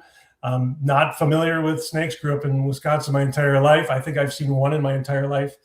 But we're the Timber Rattlers, and that's just how it goes. Tell us the story. So when we were going to be building a new stadium back in 1995, they wanted to rebrand the team. We were the Appleton Foxes, tied in extremely well, obviously being in the Fox cities. But just wanted to refresh everything and become more of a regional team, get rid of the Appleton moniker, go to Wisconsin. There's a handful of logos that were designed by a local graphic artist. One of them was the Phantoms. That kind of was an umpire-looking logo, which I think would have been the worst baseball logo of all time to be an umpire. There was the Current, kind of, again, playing tribute to the river. And then there was this, snake wrapped around a W, and they brought it to a bunch of fifth graders in the area, and the kids just loved the snake. And I want to say we were one of the first teams that kind of were a little bit more creative and graphically. And honestly, the Timber Rattlers became a very popular logo nationally back in 1995. And we've been very successful ever since. But then, these alt brands are a little crazier. And that's leading to all the retail success right now. Rob, all right, so it's a Top 5 Friday, and we just got done going through our top 5 favorite places to have or spots to have a drink in a Wisconsin summer. So for you, I'm not going to ask for your top 5, but I want your top 2. Give me the number 1 place at the T-Rats at a T-Rats home game to have a drink, and then just yours in general in the state of Wisconsin where you dream and go, man, I can't wait to crack one open here. Where's that for you? At the stadium, there's multiple spots, but I think Brews on Third is by far the best. It's kind of our adult playground. A lot of things to do there. Craft beer on tap. Just a great atmosphere. Still can see the game, see the video board. That would be the place at the ballpark. I'll play to Trevor here. I haven't been to Max in a while, but you haven't. Yeah, whenever I'm there, Trevor's there. So. That works so well. Damn it. Oh, you're saying that Trevor spends a lot of time there? That sucks. I don't spend a lot of time there. Maybe it's just it's a coincidence. No, I think so. Oh, yeah, it is. It is. Thank you for that, Rob. I haven't been there since the day. I have twice. Actually. Sure. I tried to get him there. Very responsible man. Very Fridays and Saturdays are my nights, bud. That's all I got. That's it. I can't have cocktails any other night. Right. Every Friday, Saturday night. Not every, most. Oh, I'll give you that. Okay. What is your favorite theme? The T-Rats do so much stuff, Rob, and we've had this conversation in the past about the best promotions and the best themes, and bang for your buck, bark in the park. Which one sticks out to you every year that you actually look forward to? Well, I'll rattle off a couple. And actually, tomorrow, it's fireworks night, so those are always fun. We've done fireworks on Fridays and Saturdays for a very long time, but just an added benefit to coming out to games. I love our birthdays. This year, we added Whiffer's birthday, Fang's birthday is in August, and we do a mascot kickball game. And to me, there's nothing better than watching these mascots trying to catch a ball, throw guys out. We've had Bernie Brewer comes up, Barrelman's been up. We've had the community blood center. They have a blood kind of a mascot, blood drop mascot, has no arms. So to watch him try to field a kickball, We've seen, mascots get hit in the head and their heads fall off. I mean, you have to see it. I highly encourage you to come out for Fang's birthday. Mascot kickball before the game. To me, that's, it gets me every time. That's awesome. Home weekend for the T-Rats in Appleton. Friday, Saturday, Sunday. Neuroscience Group Field at Fox City Stadium. For information, tickets, get to timberrattlers.com. And then get in line on Sunday. The first 1,000 fans, the Jacob Mizorowski bobblehead giveaway. Robbie, we appreciate you. Always good to catch up, man. Have a great weekend. Yeah, you too. Thanks, guys. Thanks, Rob. Rob Zerjav, the president and CEO of the Wisconsin Timber Rattlers, on the Wisconsin Sports Radio Network guest hotline, powered by Gruber Law. One call, that's all. I feel like everyone in sports, like so many people, I want a job in sports. Okay, well, go work for a Northwoods League baseball team or a minor league baseball team or some sort of summer sports league. And then come talk to me, because that's what sports is. It is up at dawn, late nights, weekends. I'm talking 15 to 20-hour days sometimes, because a tarp does not pull itself off the field. Sure. That's how everybody should get introduced to working in sports, and then go find your niche thereafter. These games, these teams, these players, these employees, it is a grind, and they do it for us, the fans. Yep, and we it's for appreciate entertainment. Absolutely. Hey, I just wanted to let you know quick, they're still coming in with their favorite places to have a drink, favorite spots during the Wisconsin summer. Grandpa in Sun Prairie has a hell of a one. He said, on the patio, using the same cast iron table and chairs that my parents used on their patio to drink wine together for 25 years. They said, on the dock along the Wisconsin River, on our land in Tomahawk, on the pontoon, on any body of water around Marquette County, any rooftop garden along State Street in Madison, and on my Cub Cadet while mowing the lawn. From Grandpa in Sun Prairie. Great list. Kirsten from Green Bay chimes in and says the best place for a summer drink is on top of Aaron's Hill. Yep. Dude, that's a great take. The view up there is amazing. Lambeau Sure Field is. right next door. The hike up there, not great. Yeah, but once you're up there, beautiful. Agreed. And depending on how long you stay, the walk down, not great. Well, you roll down. Oh, I kind of want to try that, but man, I hate being dizzy. You'd probably need off on Monday. I've never called in on a Monday, for the record. I schedule a day off. 414. From the baby Brewers to the big boy Brewers. Let's talk about the weekend with the franchise, Tim Allen, who joins us next on Inside Wisconsin Sports with Trevor and Josh from the Wisconsin Sports Radio Network studios, powered by the Potawatomi Sportsbook.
It's time for your fan weather forecast brought to you by the Milwaukee Area Napa Auto Care Association.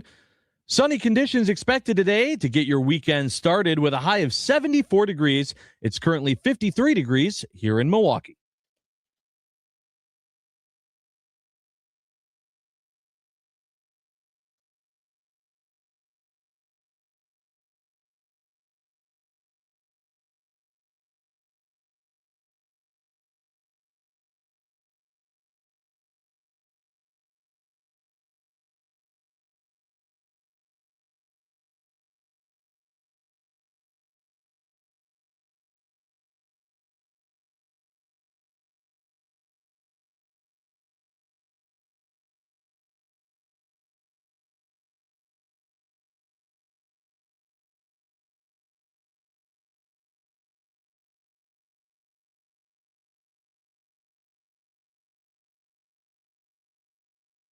I am an eternal optimist. So please, God, don't tell me that you're an eternal pessimist. I like to say I'm a realist. Oh, it's great.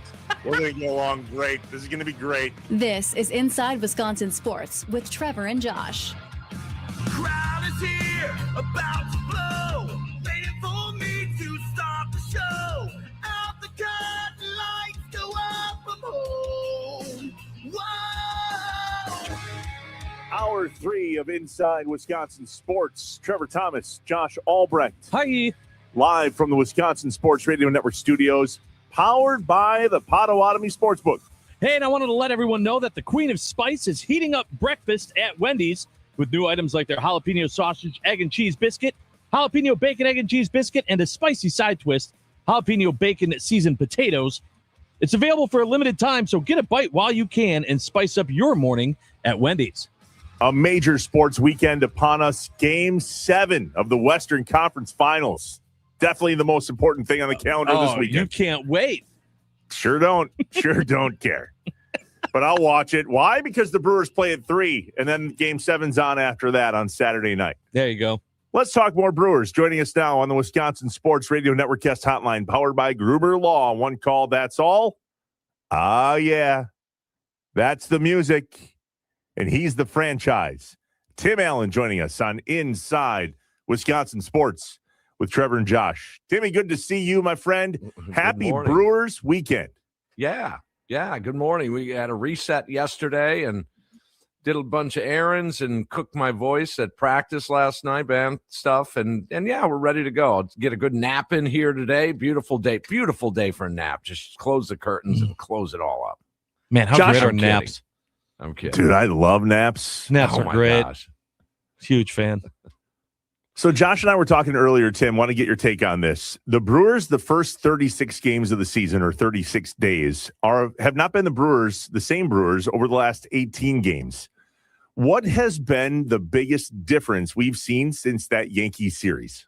It all comes down to pitching, man. The pitching is just kind of set in a little bit. And also, I mean, you could point to some of the offenses starting to come back a little bit, getting just a tick more consistent. I won't say it's fully there yet, but that's part of it. And the other part would be, every year, every team has its own identity and its personality or, how they're going to stay together, their chemistry. It takes a little bit. And even though there were a bunch of players that returned from last year, the Tarangs and Freliks and Churios and all these guys, there still are some new guys in the fold, and that takes a little bit. I think that's an underestimated part of baseball is the chemistry side of things. Years ago, probably 10 or 12 years ago, it's a really, really cool article on how chemistry in baseball equates to winning.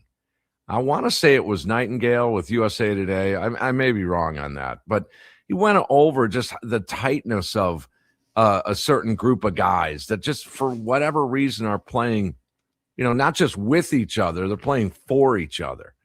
And that's a big part of it. And I think that's part of, to answer your question, but it does come down to pitching. This pitching has been outstanding, but it's being tested again. Woody let's call it what it is. It was a setback. I mean, he was scheduled. They were targeting this past Wednesday, game 3 of the Cardinal series, to get him on the mound back from the injured list. That didn't happen. They're going to take their time, which is fine. I'm not arguing with that. But now Logan Henderson, he's on the shelf. Quinn Priester is still struggling through his injuries. So they're being tested right now, this pitching staff. But I look at it this way, guys, that for whatever reason, this baseball team under Murphy just, for lack of another phrase, find a way. You just find a way. And in most cases, in a lot of these years, despite 97 wins last year, they defy the odds. Timmy, I've focused a lot on the offensive side of the ball and getting those guys back in Chourio, Yelich, and Vaughn. And the interesting thing, and the thing I wanted to talk to you about, was it's not like necessarily that those three guys are the ones that are killing it in the clutch, and we're seeing like they all came back hitting 400.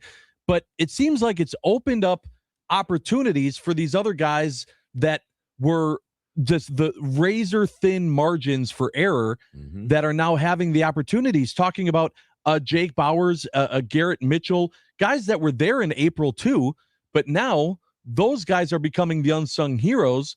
And I'm sitting here going, the only change has been that Chourio, Yelich, and Vaughn are back in the lineup. Right on, Josh. You're right on the money. Offensively, they are seeing better pitches to hit.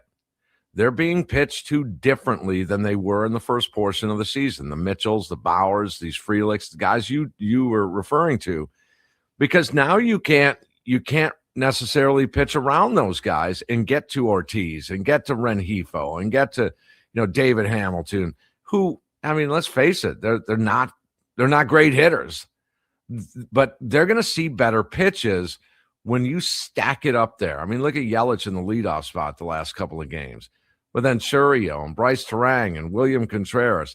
Then you get to some additional beef in the middle there with Vaughn and Bauers, and then Mitchell is starting to show, to your point. So people, Craig Counsell, he has talked to me about lineups. And going all the way back to Ned Yost, for that matter. You guys and your lineups, you guys and you guys in the media, you talk show hosts in terms of lineups, it doesn't make all that much of a difference. Well, yes, it does. It's flat out wrong. It's wrong for this team. It's wrong for any team. If that were the case, then just draw your lineup out of a hat.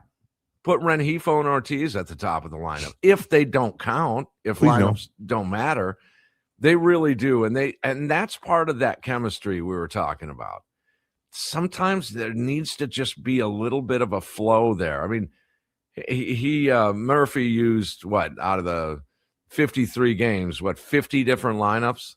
Mm-hmm. So he does tweak a little bit there, but lineups do matter. And those guys, this offense is going to get even better. Once a Chourio, a Vaughn, as you said, when they came back, they weren't really lighting it up. Yelich has been pretty solid. He hasn't been great, but this past series, he was dynamite. So he's starting to come on. But those other guys in the lineup, Mitchell or Frelick is the key here, guys. If we're talking offense, one of those two guys, both would be, lottery ticket. But one of those two guys needs to have a better than expected year. Whatever sights you had set on a Garrett Mitchell or a Sal Frelick, one of them has got to get to that level. They can't play under there, because then everything is better. Everything in that line. I hate to put it on just one of those guys, but man, is this lineup stacked if one of those guys busts out. So then tell me, Tim, what was your expectation for Garrett Mitchell? He's batting .236 right now. He's got 3 home runs, 28 ribbies, 33 hits. I mean, I'm not saying he couldn't be better, but what was your expectation? Because mine was, hey, he's healthy. That's it. That starts there. Yeah, it started there. But, I mean, his strikeouts are going to be a thing, and they have been a thing. But that, he's just over 160. It's probably 170 games in his career. Think about that. 170, 180 games in his entire career. We got to get a look at him. They have to get a look at him. I was thinking you could get 260 out of Mitchell. He does show some power. He's got speed. He's got defense. He's got an arm. I mean, he's a toolsy guy, as they say. But you got to get up there around that 260 range. That on base needs to be at least 320. I mean, I'd take 315 from you. But, yeah, Garrett Mitchell, I think the organization pressed Murphy into starting him. Mm-hmm. And that may be because they want a put up or shut up. Let's get a look at this guy. Tim Allen, Inside Wisconsin Sports with Trevor and Josh on the Wisconsin Sports Radio Network. The Brewers are 33-20, 53 games into the season. At lunch the other day, bet my buddy Jerry $20 that the Brewers would win more than 97 games. Oh, wow. Eternal optimist. You get some odds on that? Nope, sure didn't. Just a straight $20. It was an over-under deal. Well, I guess if we finish at 97, he's buying lunch. There's my odds. Okay. All right. So you get a little value there. We're trending in the right direction, but as the season continues to unfold, there's some big pieces that we're just not sure on, and pitching's one of them. Very, very good so far. 9 wins from Aaron Ashby. That's ridiculous. Yeah, but how do we keep it going in order to win 97-plus games on the year? Yeah, one at a time. That's Murphy's thing. Let's get this one tonight. Here's the encouraging thing about your bet. Trevor, if you look at the 33 total, and what's the date here? Are we at 29th? Yep. Is that where we're at? There's 1, 2, 3 games left in the month of May, and you're at 33 already. So let's just say it stays at 33. 2 months of baseball. Now, again, they started late March, but so you have to consider that as well. But let's assume they win at least one in Houston. So you had 34 through the first 2 months. You have 4 months left. Do the math at 34 times 3. You're in a good spot. You need a hot streak in there. You got to remember, 97 was predicated last year on winning streaks of 8, 11, and 14.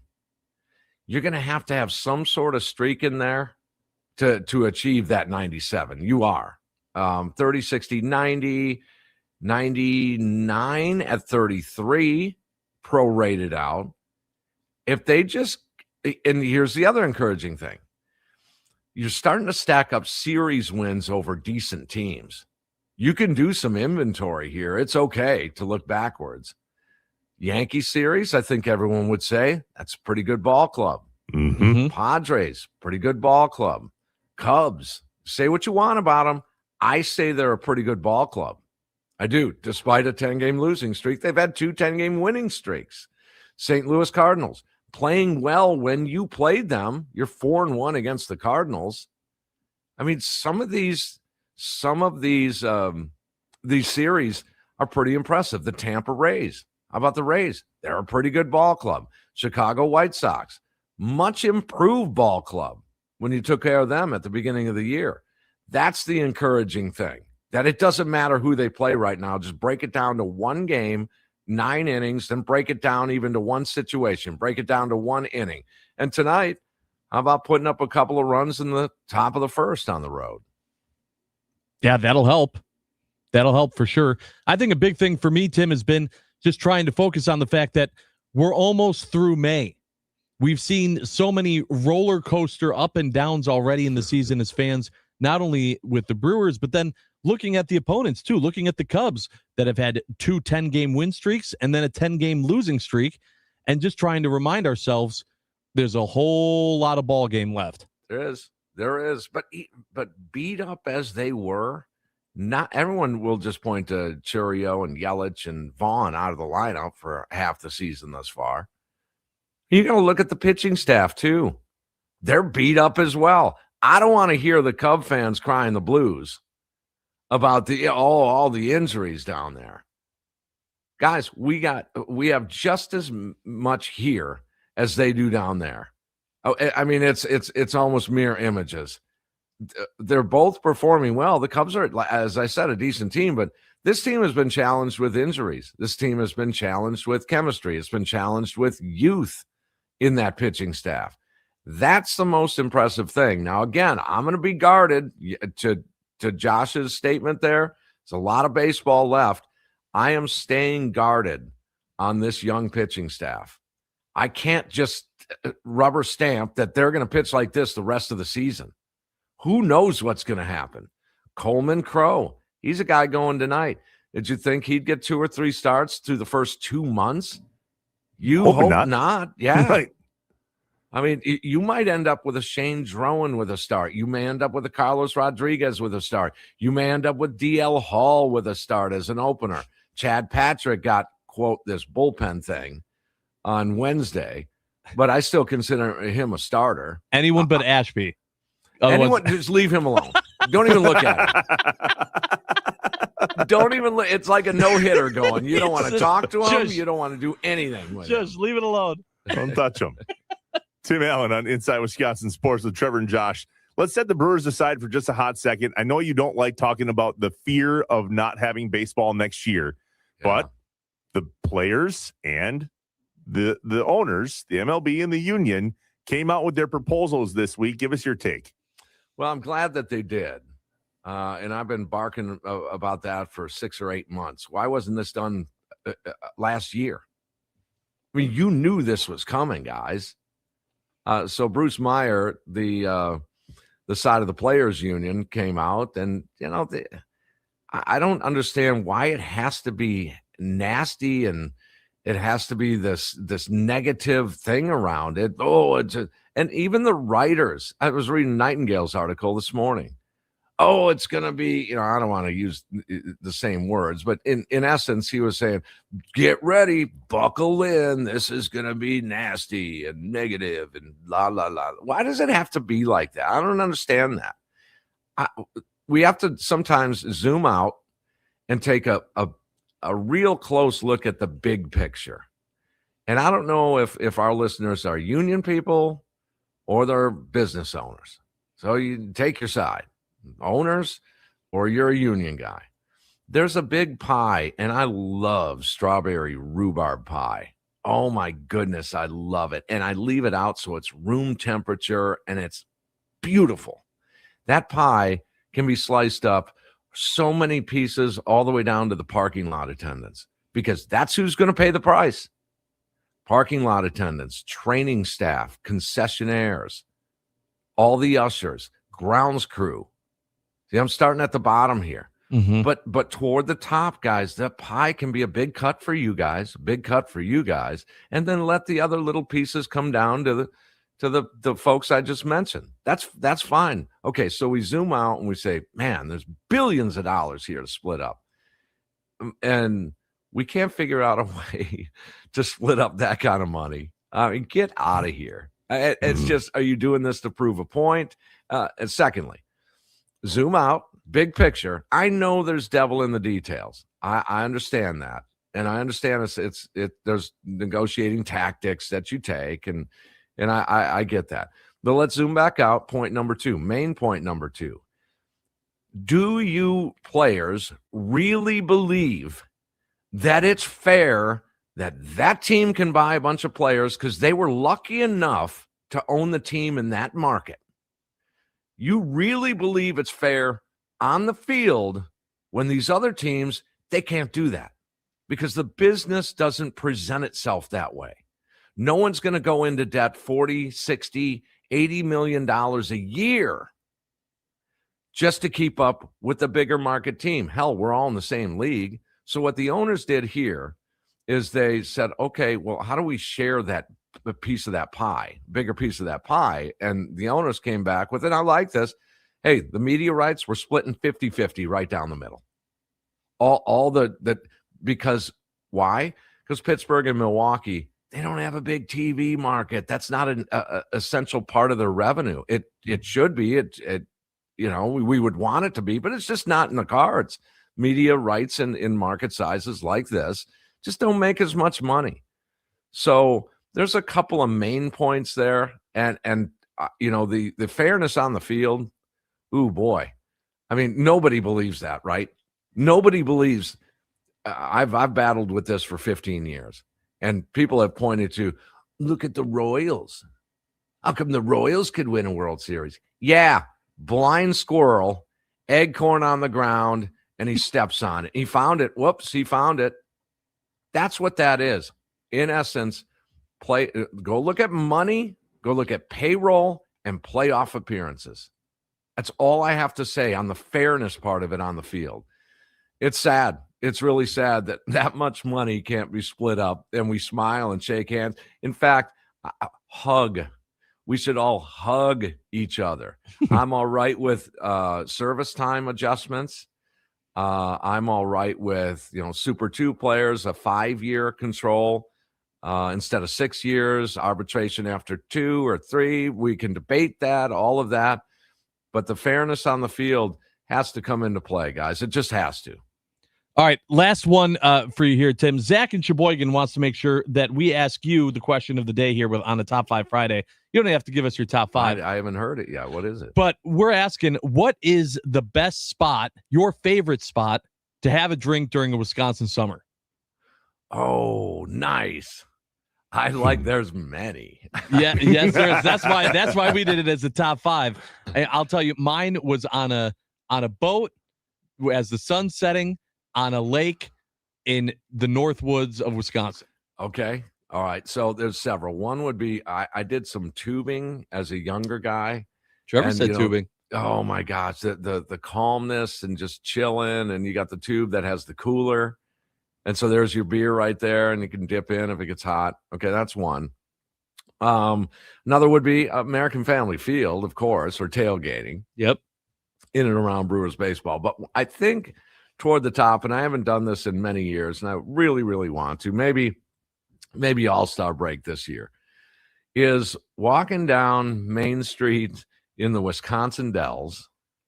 That Native American statue toward the end there that looks like he's got a face of wood.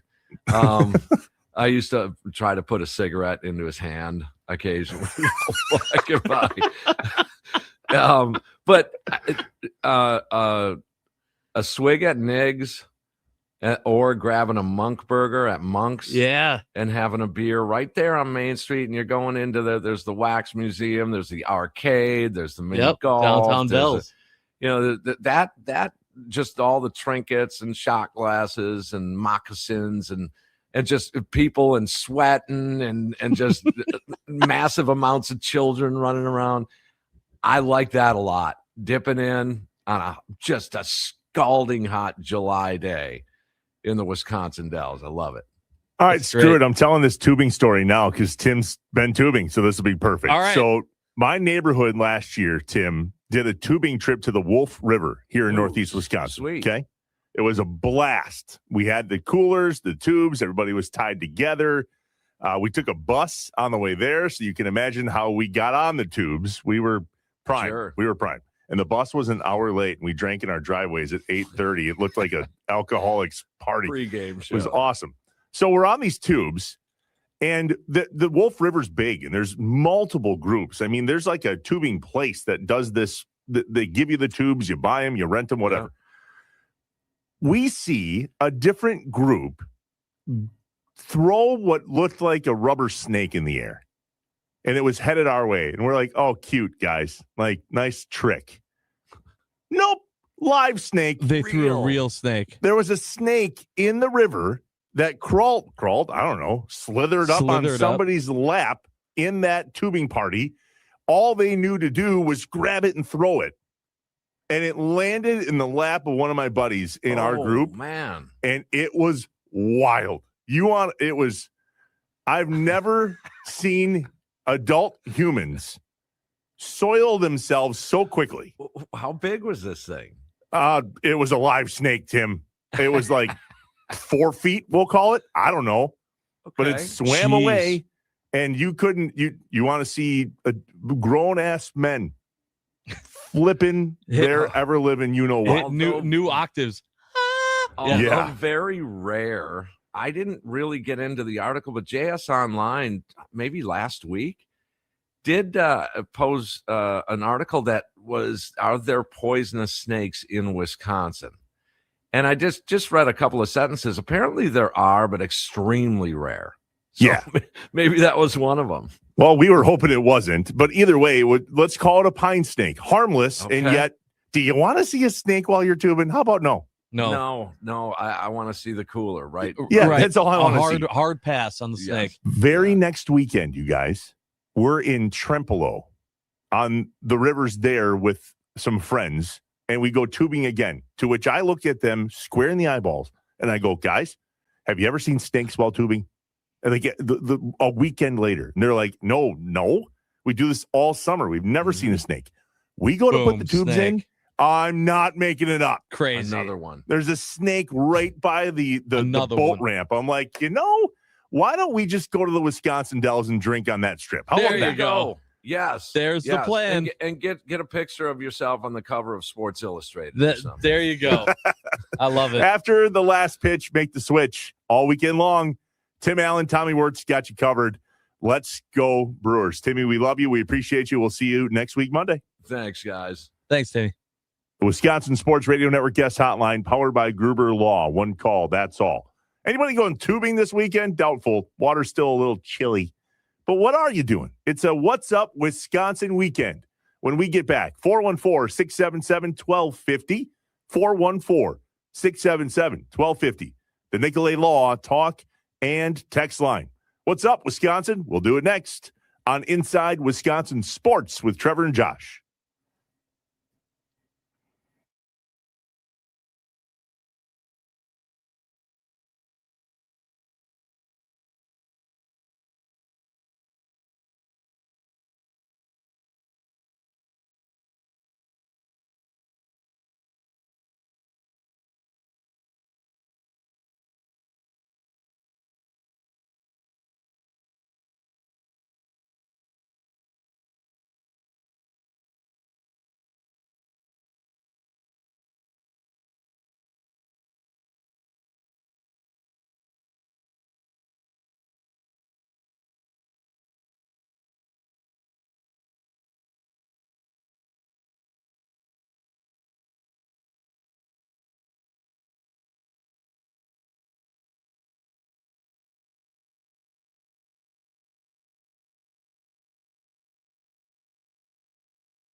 Trevor and Josh want to know. What's up? What's up, Wisconsin? What's up? What's your plan for the day? What's up? What are you doing tonight? What's up? Let us know what's up on Inside Wisconsin Sports with Trevor and Josh.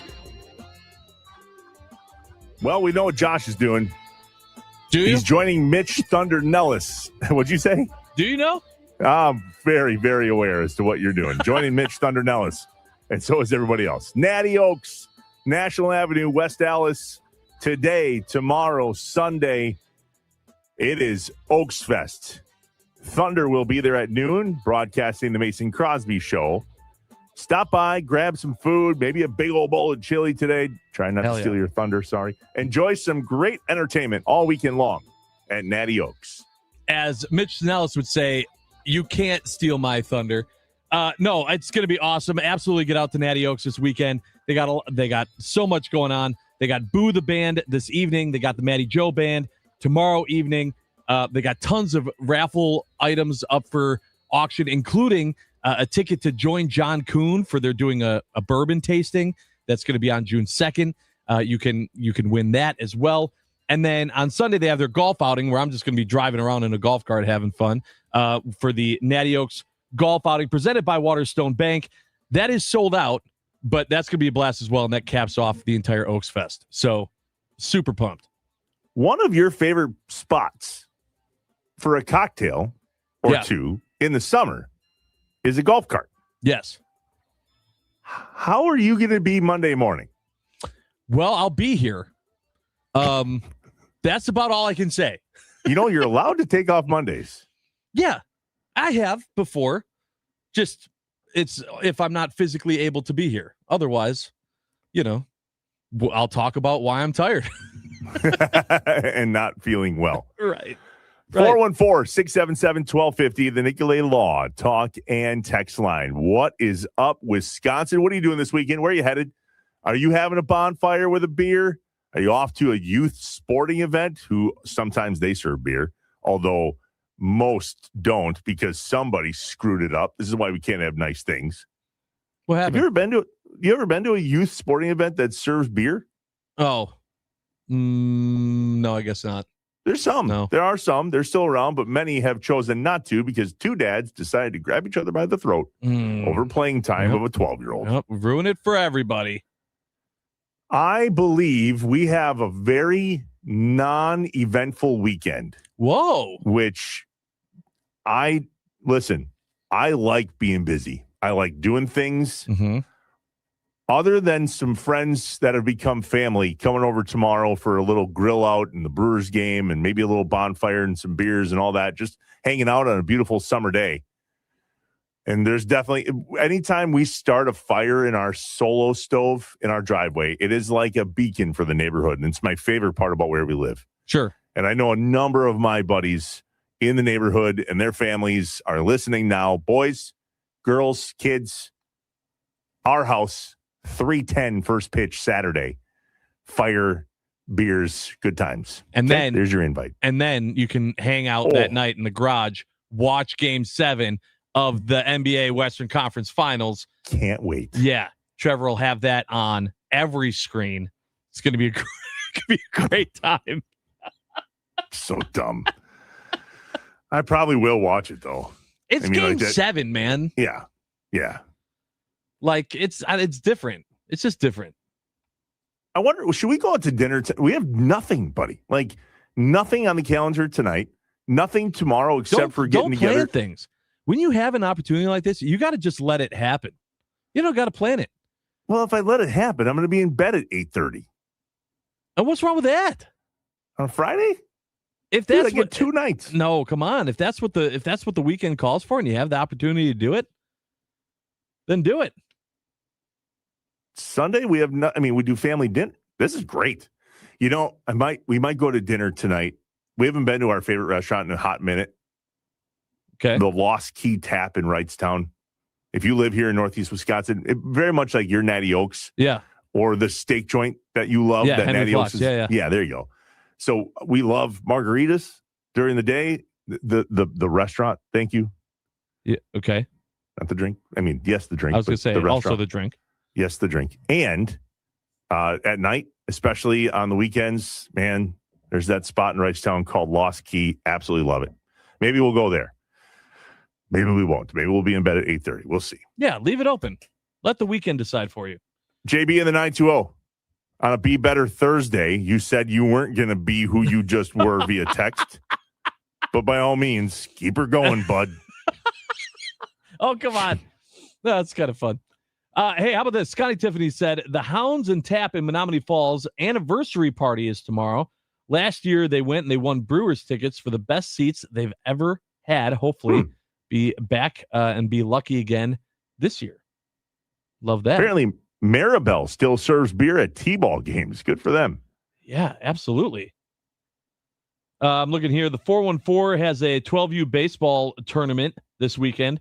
Said hopefully the rain stays away. Yeah. Yeah, that baseball tournament is in Tennessee. Am I seeing that right? Sorry, it's so many other texts came in. Hold on. Oh, yeah.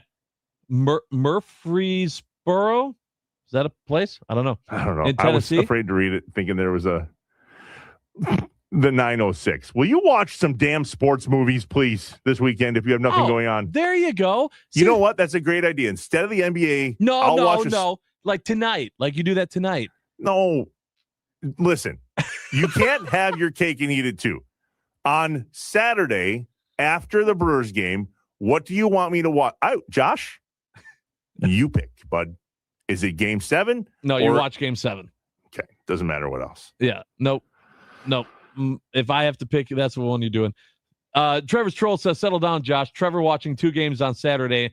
He might need off on Monday. Jeez. Just I hope all of you that have vacation bust each other's you-know-whats as much as you bust my... Oh, who takes off on a Tuesday? Why would you do that? Hey, JB in the 920 brings up a good point. One of the best parts of that stove in your driveway is you won't have to borrow a hoodie from your next-door neighbor because you can just run in your own house. That was Brewers playoffs, and it was chilly. What the hell is going on? What are you doing this weekend? Don't be worried about what I'm doing and not doing. Jeez. Jeff from Luxembourg, Field of Dreams. Okay. NBA or Field of Dreams, Josh? No, NBA. You can watch Field. I'm not letting you off that easy. The Game 7 of the Western Conference Finals only happens on Saturday. You can watch Field of Dreams during Game 1 of the Finals, which you won't care about. You're not getting out of watching basketball on Saturday. Fine. And somehow you still will. Something will come up and you'll come back on Monday and go, oh, sorry. Yeah, I couldn't do it. Couldn't watch it. Yeah. All right. Man. When we come back, we're going to cross over with our friends from 9 to noon. John Kuhn, Rami Makloff today. Look at that. The Cubs are on a heater-ish. Can I jinx them? Hopefully. Probably not. It only works at home. I don't like that. We're live from the Wisconsin Sports Radio Network studios, powered by the Potawatomi Sportsbook inside Wisconsin Sports with Trevor and Josh. Feel the dreams. It's only basketball. No.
Wendy's new cookie dough Frosty Fusion is the ultimate feel-good snack. Everything from the cookie dough to the brownie batter sauce was made for max happiness.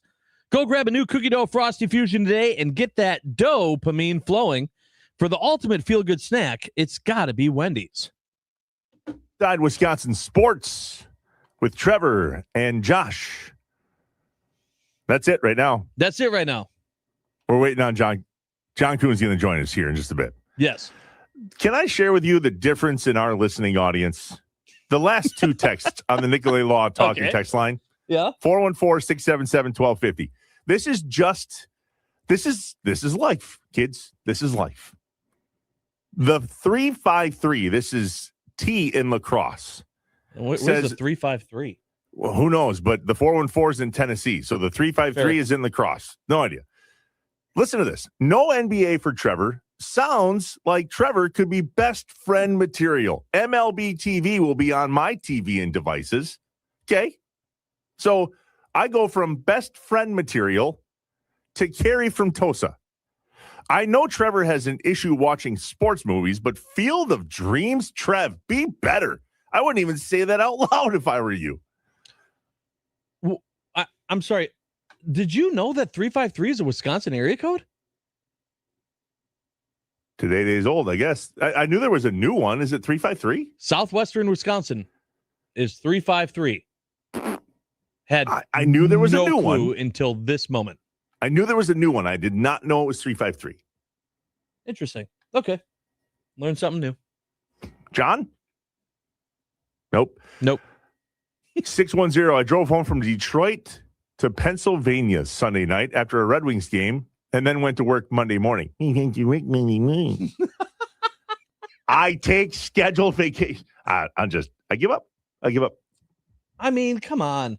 You know, I'm looking at this too. I might take Monday off just because. Yeah, just because. The 414 said they're going to the Three Sheeps anniversary party. There are a lot of bar or restaurant anniversary parties happening across the state this weekend. Sounds like an excuse to me. Well, I mean, we do in the state of Wisconsin, we do not have a hard time coming up with excuses to celebrate. I would like to make an announcement that I'm off a week from Monday. Wait, is this real? I am off a week from Monday because I'm in Brian Butch's golf outing for Children's Hospital. On June Is 8th. that okay? No, you have to do the show from the golf outing. I might. You know what? I might, just out of spite. And I'm going to have a Diet Sprite. Listen, I've been in Brian Butch's golf outing up there before. I've done it. Yeah, you can absolutely do the morning show. Or at least you get through the majority of it. Well, I took off because I wasn't sure. So, I mean, I can, I guess. Bring the old Comrex. Set it up there. I mean, the guest potential is huge that day. It's just a hot mess. Yeah. I did the show from there last year in a different life. Yeah. And it was awesome. But I also, did I golf in it last year? Yeah, I think I might have. The golfing is whatever. Uh-oh. Did I lose you on my end or your end? I don't see you anymore. There you go. You're back. I'm here. Frozen there. Is John here? No. Oh, no, John. Brad in the 353, we all learned that today. 353 is an area code? Is it just Southwest Wisconsin? Boys, I've been here the whole time. Okay. Not my fault. What? Well, whose fault was it? I literally had you in queue. Never heard you the whole time. You didn't hear me the whole time. Nope. Hey, welcome, John. Good to talk John's to you. here. How are you? John Kuhn, 9 to noon. Crossing over. Sparky, because you know Sparky's always listening. That was not my fault. I don't know whose fault it was, but that was not mine. Nope. It happens. Technological difficulties. When do the Packers need to address the Josh Jacobs thing, John? Yeah, like how long can they just be like, yeah, we're just going to ignore the elephant in the room? I don't know. I mean, that the Packers are really good at not having to address things that they don't necessarily want to address. Their PR department's about as tight as you can get one, as Fortune 500 as you can get one to be. And, until the information really comes out, there's really no point in talking anyways, because do you want these guys? And I'll ask you guys this, because you say, how long can they? I ask you, put yourself in their shoes. would you want players talking about a situation where they don't know all the details yet? No, of I mean, course. I don't what? want them to, but that's why we're asking, how long can they do that? Can they do it for a month? Like, can they really ignore it that long? No, they can't. I don't know if they have to give public time for the beat to go in and talk to the players right now. I know Matt LaFleur has to still talk every week, at least one time minimum. And I would assume that the players have to as well. This was probably an extenuating circumstance that they'll make up on the back end by giving a 2-day kind of availability, maybe one of these weeks. But I don't think they can just keep the beat from being able to come in and ask the players. So what about from a team and or just overall franchise perspective? Because yes, the process is playing out, but at some point, do they need to address it from a football standpoint? Yeah. Week 1 is about, I don't know, I'd call it 3 months and a week away. That's their timetable, Trevor. I mean, that's when they have to address it before so they go into soon. week 1. Yeah. I mean, hey, from a football standpoint, why would you ever even think about making a move now until you know exactly what happened, until you know exactly what type of punishment the league's going to put? If the league decides, well, we're not doing anything because we don't have any information that corroborates a felony or even that domestic violence took place, and if the police don't file any charges, why would the Packers do? I mean, this is a really big gray area that you're dealing with here. And until you know what's going on, until you have the information, I wouldn't make any decision whatsoever. Now, is Josh Jacobs there? Should Josh Jacobs be there? That is a question. Maybe they should take a break from one another until they do have that information. What's coming up 9 to noon?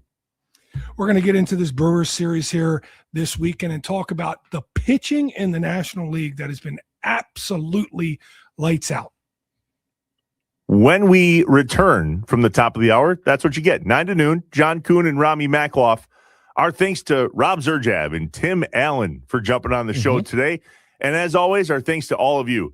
I don't know if it's a Friday, Josh, or if what we said got people squirrely, but that was a fun one. And it has a lot to do with everybody's reactions on the Nicolay Law Talking text line. The fact that summer is here. Summer is here, baby. Let's have a great first Wisconsin weekend in the summer.